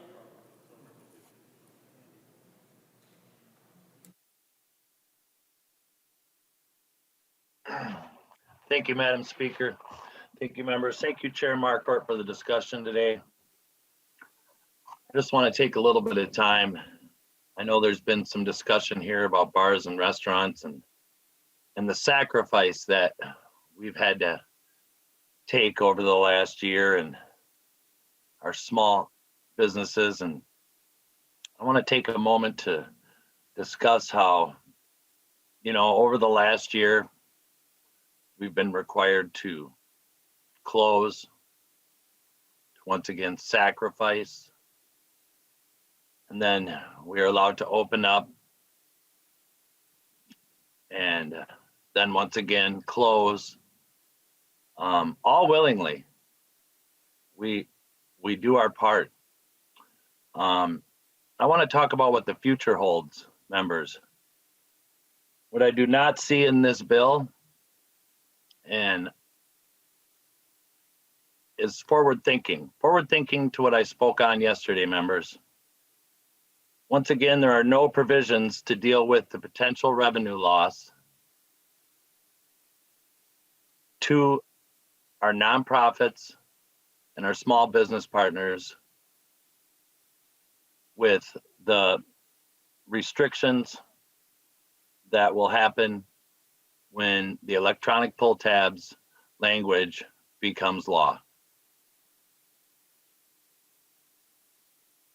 Just at a time when potentially, depending upon if the governor ever allows us to open back up to 100%, and members, even at 75%, there are a lot of small places because of social distancing restrictions that are still at 25 and 50%, and they are struggling.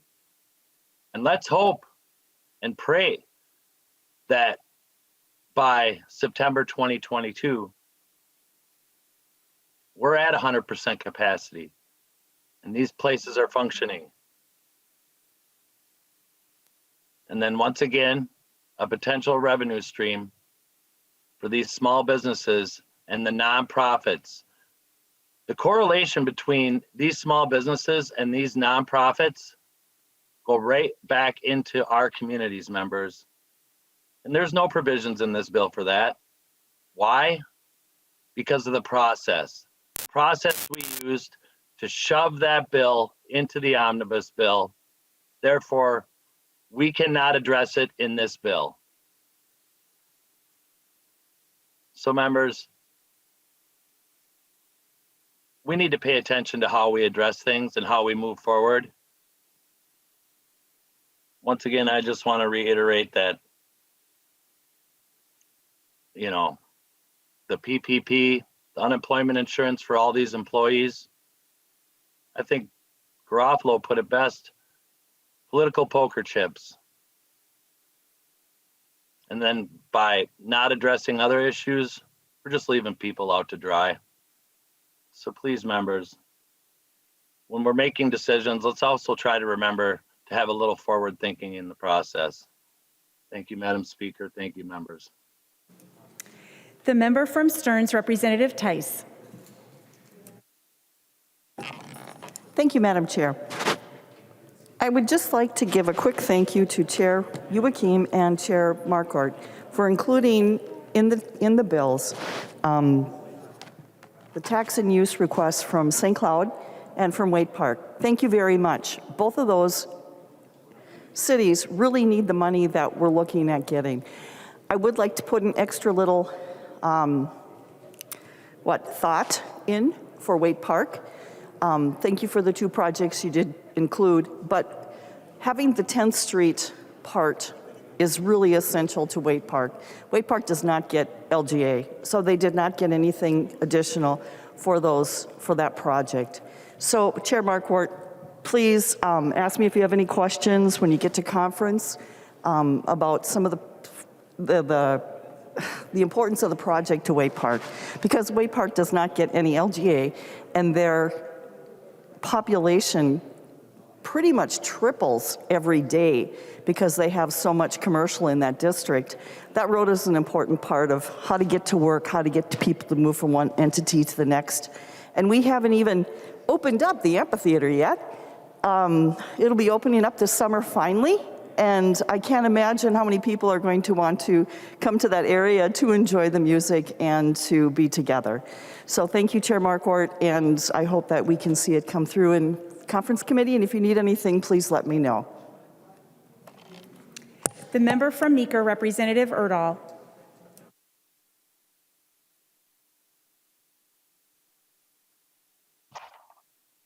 Thank you, Madam Speaker. And I too would like to thank Chair Marquart for the provision allowing referendums for local option sales taxes. This is very important to the cities making these requests. It used to be that cities would initiate these tax increases through a vote of the community and then bring it to the legislature to be ratified. Now it's the other way around. The state has to give the local entity permission to vote to increase their own taxes first. Would Representative Marquart yield for a question? He will yield. Go ahead, Representative Erdahl. Thank you, Madam Speaker. Chair Marquart, this seems backward to me. The state is telling local towns that they can't vote to raise or not raise locally paid taxes without permission from the state. I know that we've had some discussion about this. Please explain why this change was made some years ago and why we can't go back to the way it used to be. Representative Marquart. Thank you very much, Madam Speaker, and Representative Erdahl. That does go back a little ways, and there's been 2 different ways of thought on that. So prior to the changes, communities would vote, get voter approval on local projects, but they still had to come to the legislature to get that approved. And so there might be things that the legislature would look at and say, you know, this wasn't the intent for a local option sales tax, but it's tough to then go against what the local folks back home voted. And so it just created a lot of angst in that way. So what this does, it says you come to the legislature first. It will meet all of the approval of kind of the way in which the legislation currently reads, and the legislature gives it the stamp of approval. So now, when you then get the voters' approval, the legislature isn't involved, and it's the residents speaking last. The local residents are actually speaking last rather than the legislature. And so, there's 2 schools of thought on that, and I don't know if any which way is the right way, but this is the way it is right now. And I tend to agree with that, to have the legislature, because if you want to go back a little ways, when local government aid was established in the early 1970s, cities were prevented from having local option sales taxes because we're going to mess up with kind of this equalization. And so that's why the legislature has always been involved with actually approving these. Representative Erdahl. Thank you, Madam Speaker, and thank you, Representative Marquart. I do appreciate the inclusion in this. I do disagree with you. I think in a local control issue that it's better to initiate it with the voters themselves. I'll also just add here that I can't support these tax increases and some of the other provisions in this bill. Frankly, I could repeat a lot of what Representative Garofalo said in his well-stated opinion, but I'll leave that to other members who are actually on the tax committee. So thank you. The member from Pope, Representative Anderson. Madam Speaker, thank you again. And I, too, would like to say thank you to Chair Marquart. A couple of provisions in the bill pertaining to a couple of cities in my area, Alexandria and to Melrose, that had fires in their downtown Main Street districts. One was last year, one was a couple of years prior to that. But it's important to help those cities try to rebuild, and certainly appreciate your patience in your work in that area. And also thanks too for your work in getting Section 179 to the finish line. We certainly appreciate that in the farming side and anybody that has a business. So Chair Marquart, thank you for your work, and certainly appreciate it. The member from Hennepin, Representative Howard. Thank you, Madam Speaker.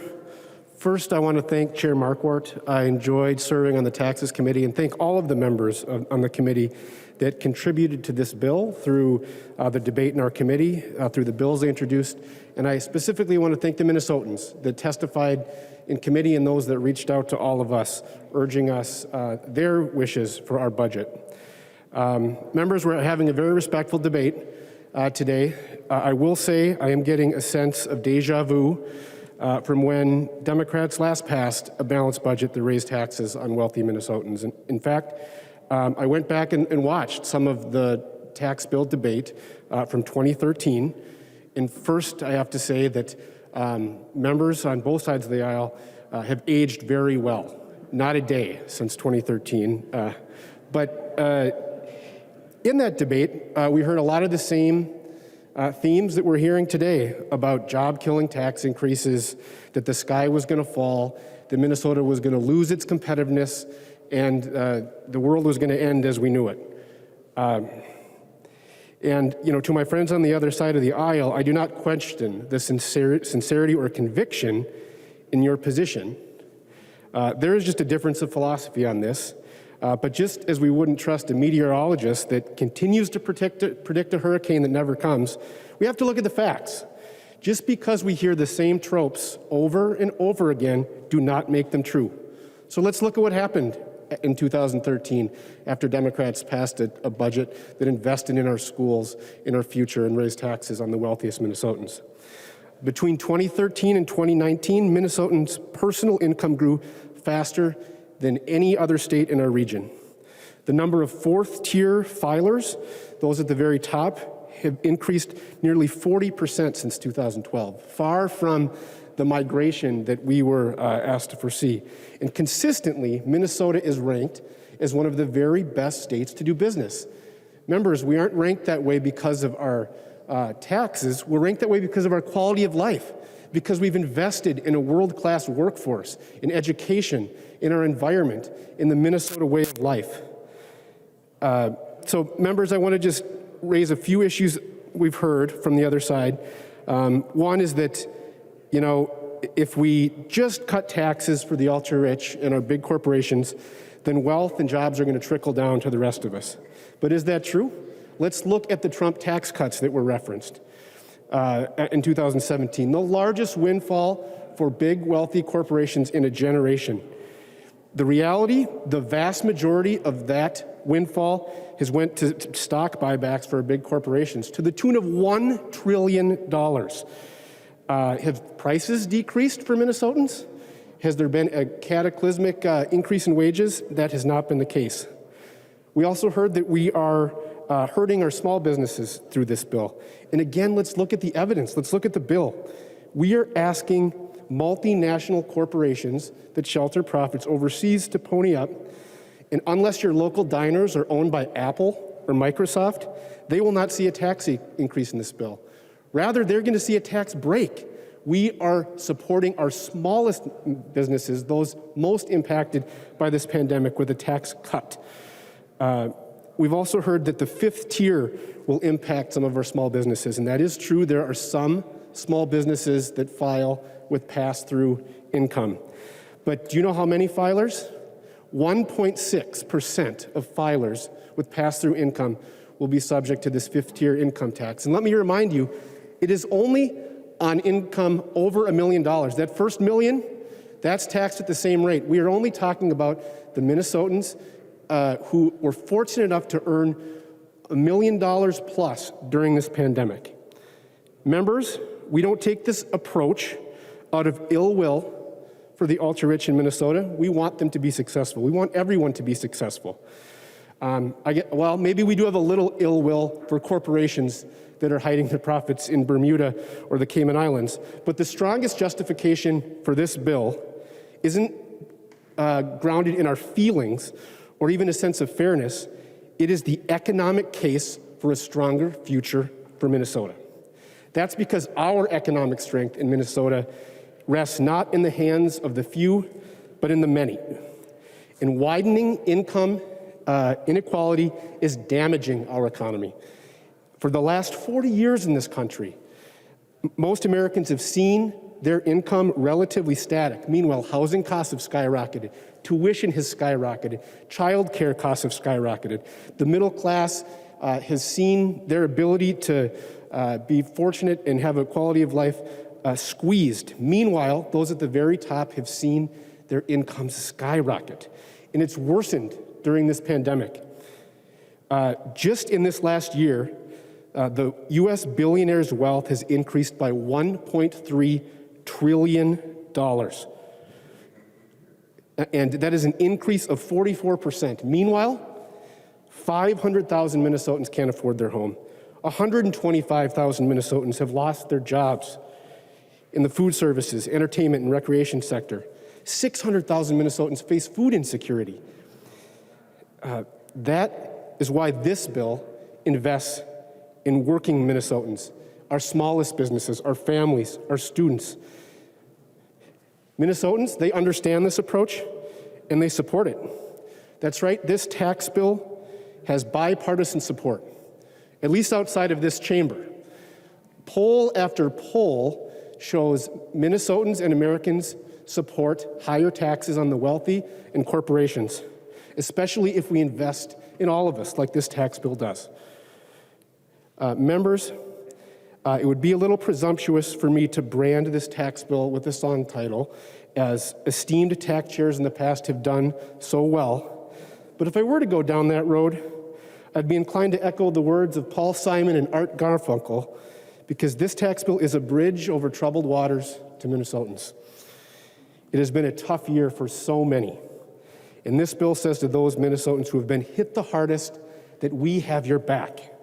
Now is the time to invest in a recovery for all Minnesotans. Vote yes for our working families, vote yes for our students, vote yes for our smallest businesses, vote yes for a fairer tax code, and vote yes for a stronger future in Minnesota.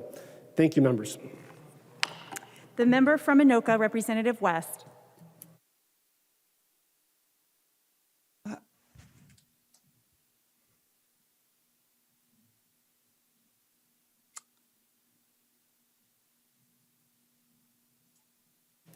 Representative West, we can't hear you if you're trying to speak. Technical difficulties. I apologize. Can you hear me? Yes, we can. Go ahead. Thank you, Madam Speaker. So we know that the DFL wants to raise taxes. I mean, they always do in every situation, much like Republicans want to cut cut taxes in basically every situation. I mean, it doesn't matter if the state has billions and billions of dollars, which it does right now. They want to tax more, and it doesn't matter the situation. And Chair Marquart said that the reason he wants to raise taxes is because of we only have $200 million some dollars in structural money going forward, which is true. But do we really think the economy isn't going to improve once Governor Walz's emergency powers end? I mean, I don't know about the people you talk to, but the people I talk to are dying to get out and live again.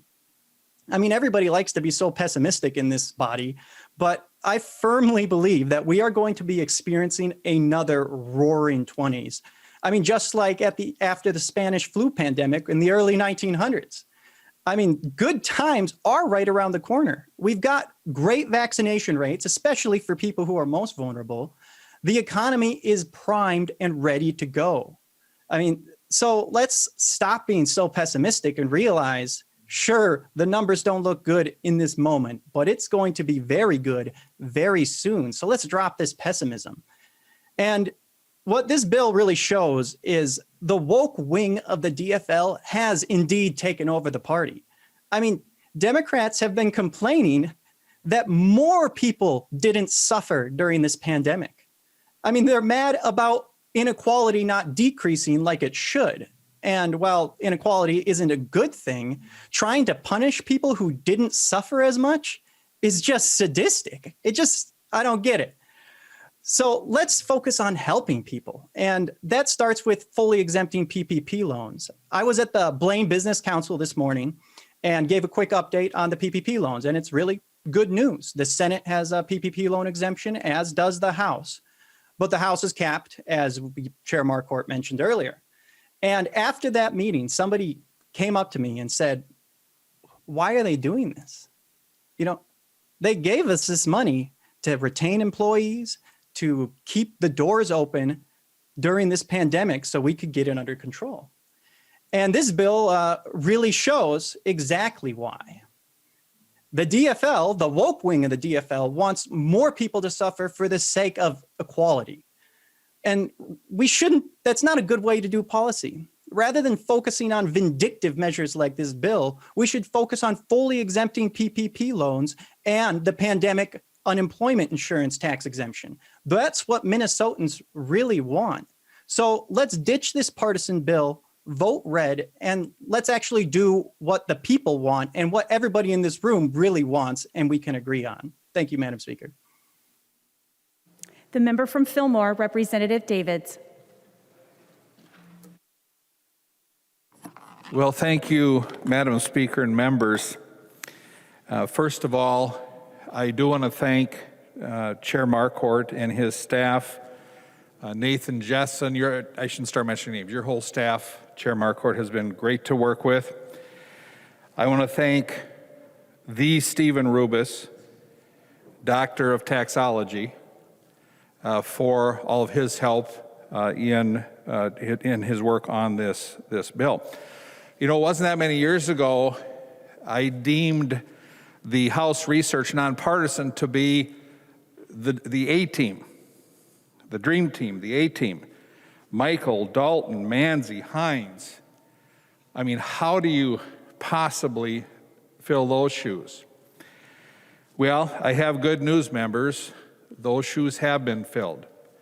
And the folks that Chair Marquart mentioned in House Research, thank you so much for your work and for your efforts.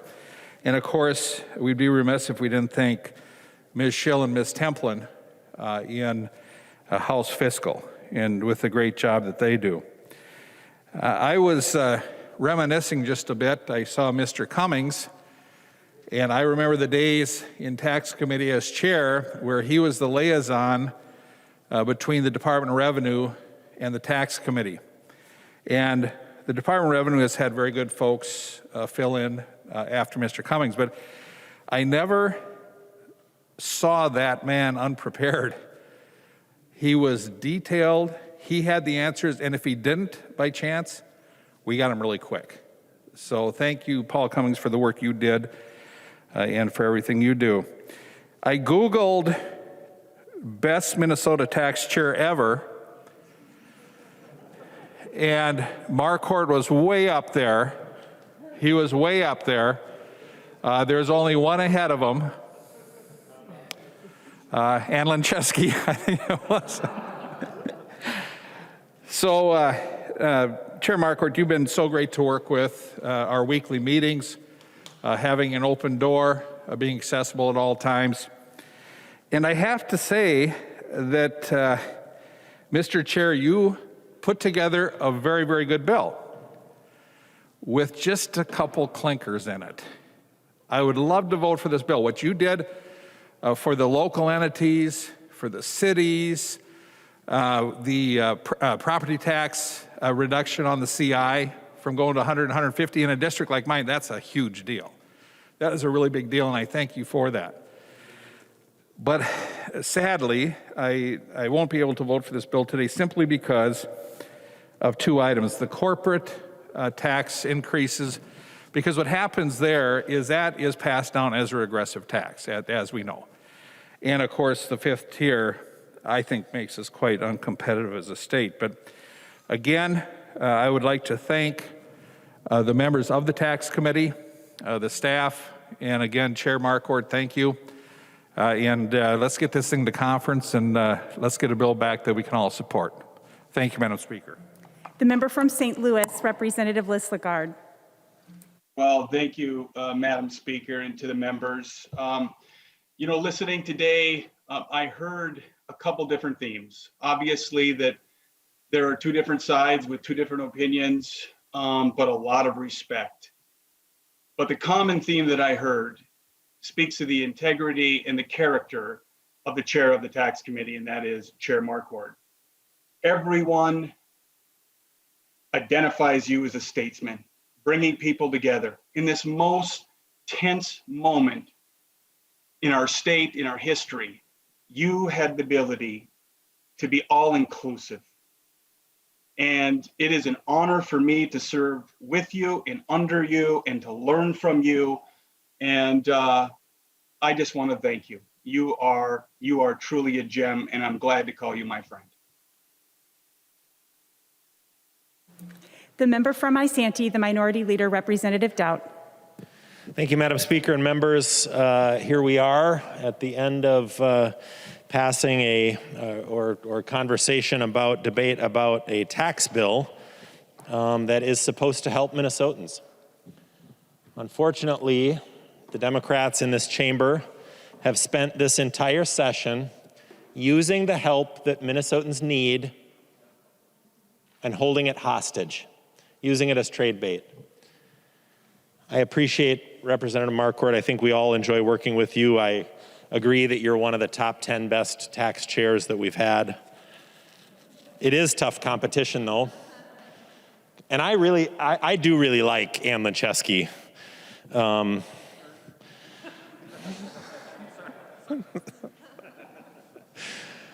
But no, all kidding aside, appreciate, and you know, you had a tough target to work with. I think folks would look at the situation that the state of Minnesota is in right now and say, wow, we've got $4.2 billion surplus. I've been here 9 years. That's the most we've had in my time.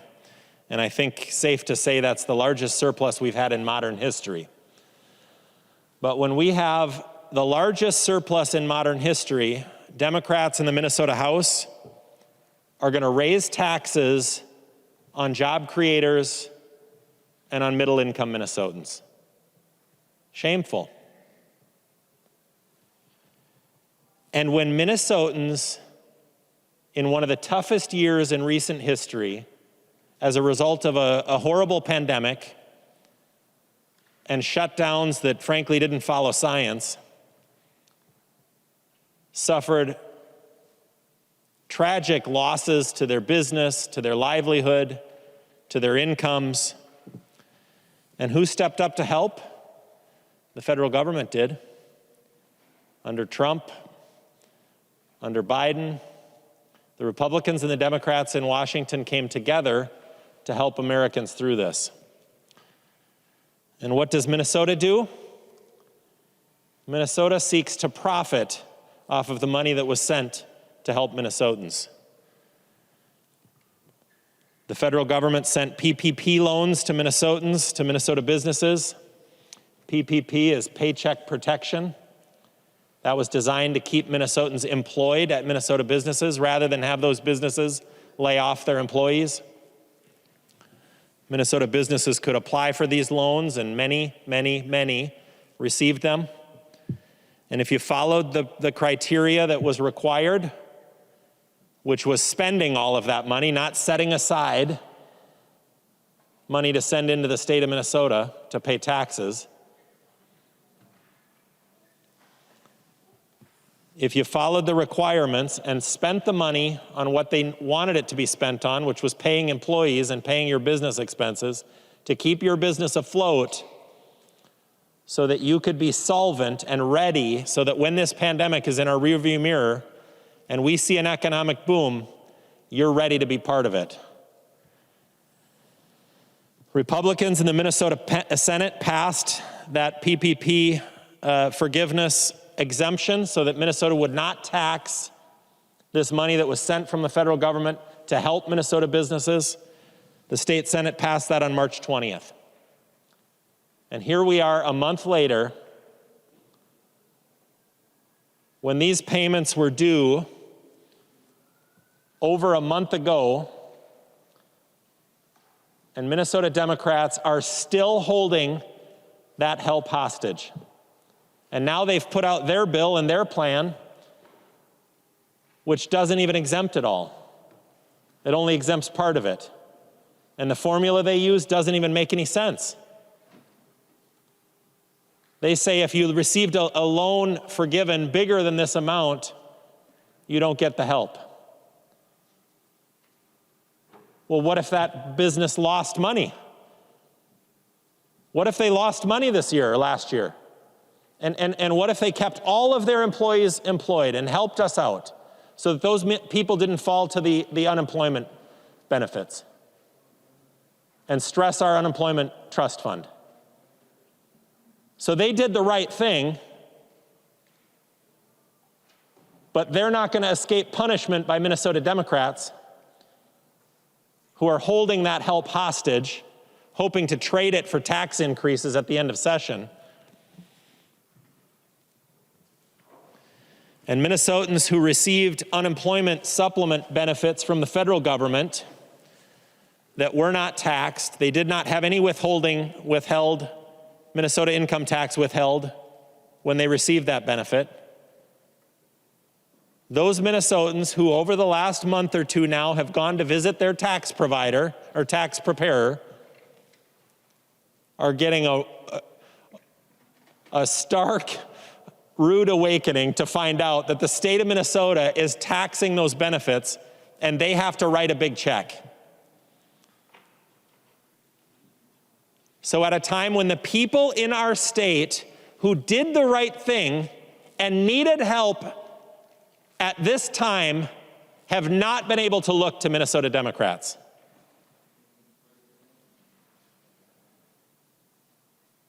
And of the $1.6 billion kind of natural surplus that we have in our budget forecast, 600 million of that 1.6 billion, actually a little more than 600 million, is because the state of Minnesota is profiting off of money that was sent to help Minnesota businesses and to help displaced workers in the state of Minnesota. On March 20th, those bills passed the Minnesota Senate by a vote of 55 to 12. One of the most bipartisan things they've done this session. Why can't Minnesotans count on Democrats in the Minnesota House? Why have you failed them? Put your party in front of their needs. And when are you going to help them? A month late and $1 billion short. That's the theme of this bill. And with a $4.2 billion surplus, the largest in modern history, Democrats want to extract even more money out of the people who are hurting the most, our small business owners and Minnesotans who've struggled through this pandemic. I'm sure there's probably some good things in this bill, but I can't remember what the hell they are, because I can't get past your failures. It's shocking. And we have rose time and time again on this House floor to bring up these bills, to move for declaring an urgency to help these people who need it now. They needed it a month ago. Nothing, falling on deaf ears. No action by Minnesota Democrats. Why? Because $4.2 billion isn't enough. They want even more money to spend on their little pet projects. You know what? It's time that this chamber puts Minnesotans first. And I'm eager to see a bill that actually does that. And I'm hopeful that when the best chair in the history of this chamber, Greg Davids, comes back from that conference committee with a report in his hand that he has signed, that bill is one hell of a lot better than this one, because this one sucks. And this one fails Minnesotans. So members, I guess this thing's going out of here today. Maybe my speech was good enough that it's not, and we can send it back to the drawing board. We can fix it right now before it leaves the House. But if you're going to send it out of here, let's hope that the bill that comes back from conference committee is something that actually can help Minnesotans, and something that doesn't try to extract more money out of their family and business budgets, that helps them be ready to be successful when a boom comes, as this pandemic is in our rearview mirror. So Representative Marquart, thank you. We appreciate the efforts you put in, and I'm sorry I'm a little harsh on your bill, but I'm sure you expected that. You had a tough job. But if you can work with Representative Davids, and hopefully the Senate will prevail in the negotiations, and we can get a bill here that actually will help Minnesotans. So thanks for your work, members. I'm sorry this bill is not something that any of us should vote for. Please put up a red vote, and let's move on to other things. Thanks. The member from Wabasha, Representative Drazkowski. Thank you, Madam Speaker. Thank you, members. Thank you, Representative Marquart, for your work on the bill. There's portions of the bill, Representative Marquart, I think you've at least gone a good way on, making an effort towards PPP forgiveness and the unemployment forgiveness, and allowing the hardworking people of Minnesota to start to think about keeping their money. But that's a good start. The problem is, Representative Marquart, members, this bill raises taxes over $1 billion in tax raisers in the bill. Members, I don't have to remind you, people of the public, citizens of Minnesota that send us here, the people who we are working for, I want you to know what the fiscal situation is of this state government.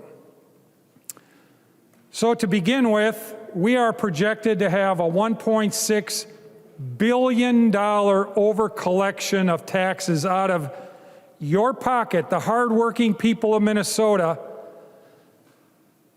This government is projected to extract $1.6 billion too much over the next 2 years. And the Democrats are fine with that.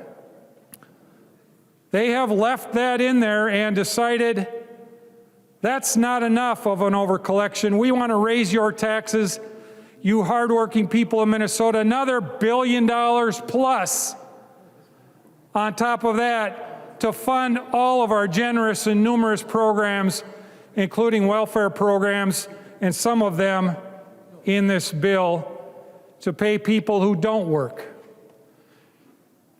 On top of that, there's $2.4 billion of past overcollected taxes from you, taken from you in the past decade, that's sitting in a special reserve account here in St. Paul.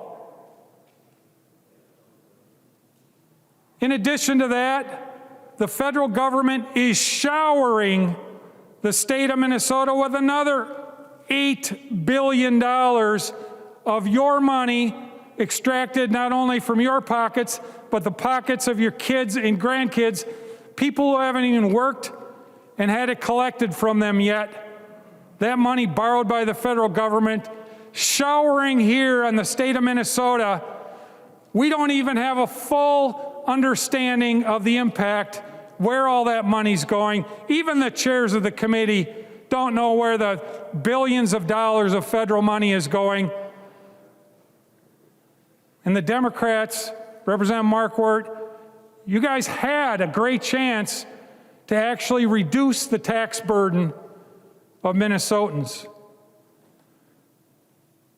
to stop the one-way direction of money from the hardworking people of Minnesota to state government, and actually could have started sending some back. But no, the collectivist nature of Minnesota Democrats is something that is so undeniable in an environment that is so palpable like the one we're in. They're still not able to deny the fact that they are hardwired in their socialist approach to take your money and give it to places and people and programs in government that they think is more important than your priorities for your family. So hardworking people in Minnesota, I encourage you to tune into what's going on. Talk to your lawmaker, talk to your neighbors, get active, and get out there and stop this direction. We need to start this money going back to the people of Minnesota.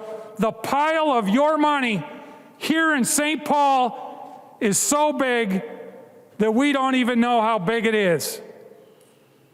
And the Democrats want to just make it bigger so they can spend more and more and more. Please vote no, members.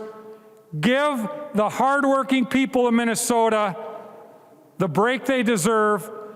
Don't bring this collectivist bill forward to do more harm onto the hardworking people that can't even bear this anymore. Thank you, Madam Speaker. The member from Hennepin, Representative Joachim. Thank you, Madam Speaker, and thank you, members, for the interesting discussion as well as your time and attention today. As the House Property Tax Division Chair, I'm proud of our division's contribution to a fair, balanced, and progressive tax bill. I'm also proud of the process we had in both the Property Tax Division and that Chair Marquart had on the Tax Committee.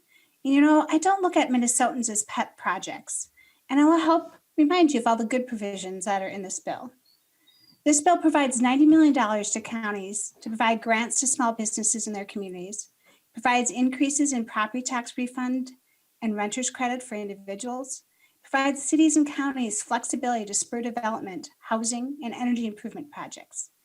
It extends the historic tax credit and includes a Minnesota film credit to bring jobs to our main streets. The legislation before you invests in Minnesotans, in individuals, in businesses, in our state's economic stability. We can't do that with one-time money from a federal level. This bill helps those affected the most by COVID to recover and will help our economy prosper.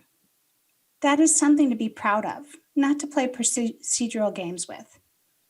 In order to help folks recover, it takes investments in Minnesotans, and that is exactly what this bill does. I ask for your support. The author of the bill, Representative Marquart. Thank you very much, Madam Speaker and members, and thank you for the very respectful debate today. That's why it's such an honor to serve this esteemed body, is to be able to have a debate like this where we talk about what we need to do to help people around the state. And I want to echo Representative David's comments on the excellent work of staff, and again, all the members and Minnesotans who participated in putting this tax bill together. So members, I expect to see all green votes today because on an earlier amendment today, every member of the Republican Party supported the 5th tier income tax increase and the GILTI provision. So I'm expecting now that I know that was an amendment, and we are now on the bill. So, and contrary to what someone might have said, everything is in the bill. What we had before was an amendment. And leave no doubt about it, let's be really clear. This bill helps people. This looks at what we've gone through in the last year. Our families and our workers and our small businesses, students, child care workers, all of our frontline workers. And it says, we've got your back. And there is over $1 billion of tax cuts and aid that goes directly to families, workers, small businesses in our communities to not only recover from the turmoil and the challenges everyone has gone through, but also how can we help you come back stronger, building that bridge into the future. And so I do want to talk a little bit about exactly what is in the bill, to be very clear. Let's talk about the Paycheck Protection Program. We know how important that is. There is $240 million of tax cuts for businesses that had the PPP loan. It's going to cover about 94% of all loans. And if you dissect it a little bit, 91.4% of all restaurants will be completely covered. 97.6% of all fitness centers, that 350 is going to cover it for all of that.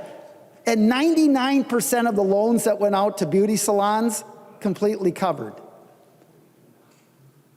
This is a huge, huge benefit, and one we need to do.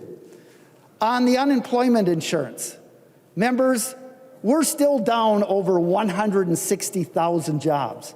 The leisure and hospitality industry down 55,000 jobs, 21.5% of the workforce. They're hurting. This provides a $10,200 subtraction on their federal and state unemployment insurance. That's going to be about, on the average, about $500 on the average tax cut for someone who lost their jobs and has faced all sorts of challenges. So I want to address a couple other things that had come up. We're not raising any corporate tax rate. We're creating fairness. We're bringing back dollars that only multinational corporations that shift profits that should be taxed in Minnesota to another country. This is bipartisan. Again, a Republican Congress and President Trump realized this was a problem. That's why they put GILTI into the Tax Cuts and Jobs Act. They knew it was a huge problem. And I don't hear any solutions to it. And unlike a regular corporate tax, even the Department of Revenue says it is very much less likely that a multinational can shift onto consumers. It just doesn't happen. They're operating internationally, nationally. This is a very progressive bill. There's no two ways about it. And I'm just asking members, if it's not this, what is your solution? Because small businesses, your restaurants, your local banks, your local hardware store, your local drugstores, your local beauty salons, they're getting hurt when these multinational corporations can shift these profits. So you've got a restaurant, you got a multinational corporation that both earned $1,000 of Minnesota income, but this national corporation can shift $500 to the Cayman Islands. So the restaurant pays the full freight at $1,000, and the multinational corporation only pays half of what they earned in Minnesota. How can anyone say that is fair to our small businesses? But I don't hear any solutions. This is a solution. We're telling small business, enough is enough. We're going to put you on a level playing field with these multinational corporations that can hire the big attorneys and lawyers to shift these taxes. We're going to fight for the restaurant, the mom and pop shop, and the family-owned business. We're going to fight for you. We're not going to let this continue. Even the federal government said this should not continue. So members, this is a bipartisan issue. We need to deal with that. A few more notes here is that we heard that, well, this bill is DOA when it goes over to the Senate. Well, let me tell you what happened in 2019. We had a $1 billion surplus. The final bill that passed the Democratic House and the Republican Senate was basically a revenue neutral bill like we have.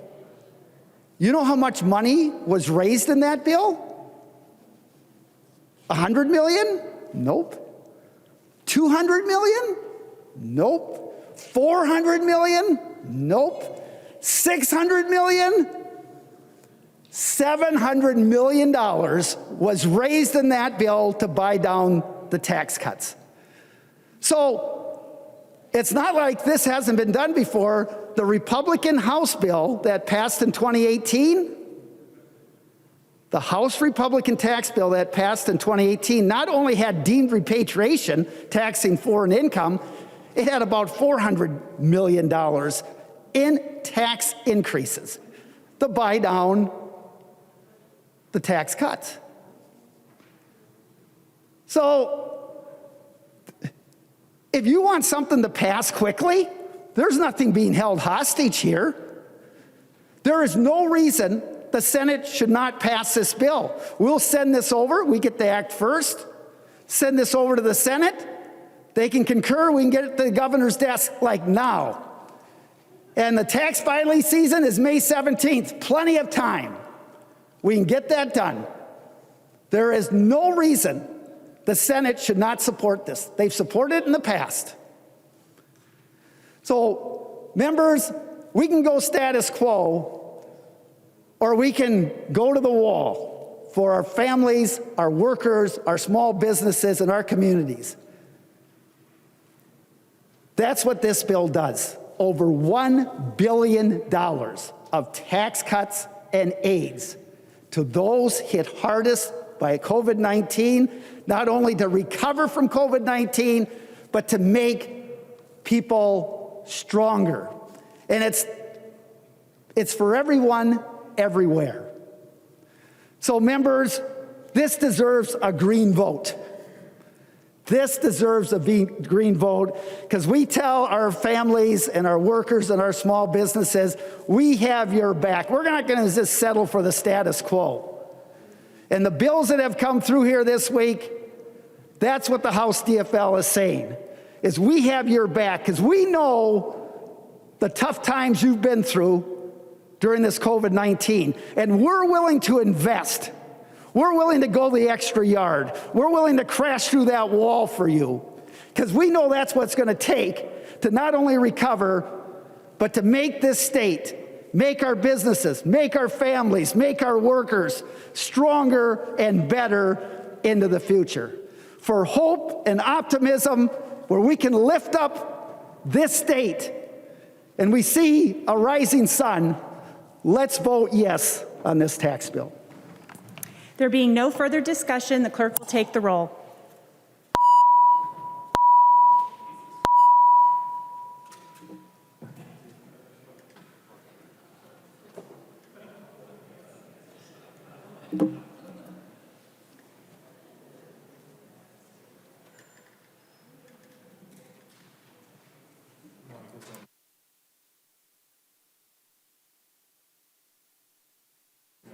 Members voting remotely, please vote.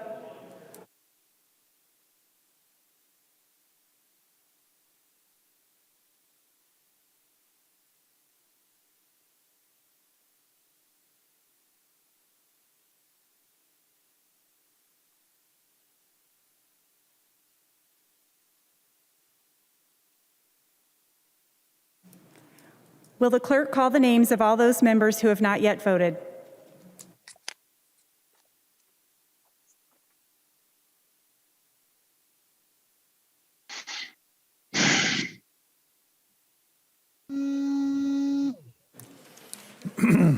Baker. Baker, no. Baker, no. Bliss. Bliss, no. Bliss, no. Franzen. Franzen votes no. Franzen, no. Gomez.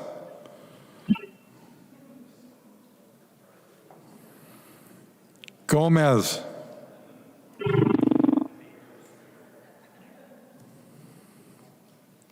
Gruenhagen.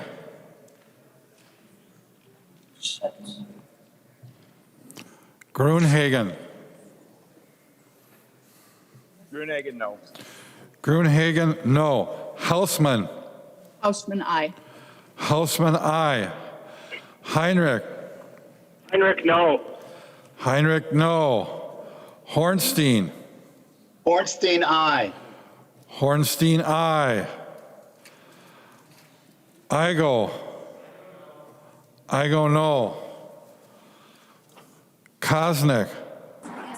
Cosmic, no. Kosnick, no. Kreshaw. Grisha, no. Kreshaw, no. Lee. Lee, aye. Lee, aye. Mason. Mason, aye. Mason, aye. McDonald. McDonald, nay. McDonald, no. Pinto. Pinto, aye. Pinto, aye. Swazinski. Swazinski, no. Swazinski, no. Thompson. Thompson votes aye. Thompson, aye.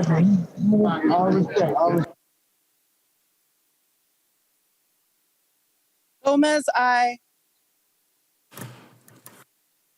Gomez, aye. The clerk will close the roll.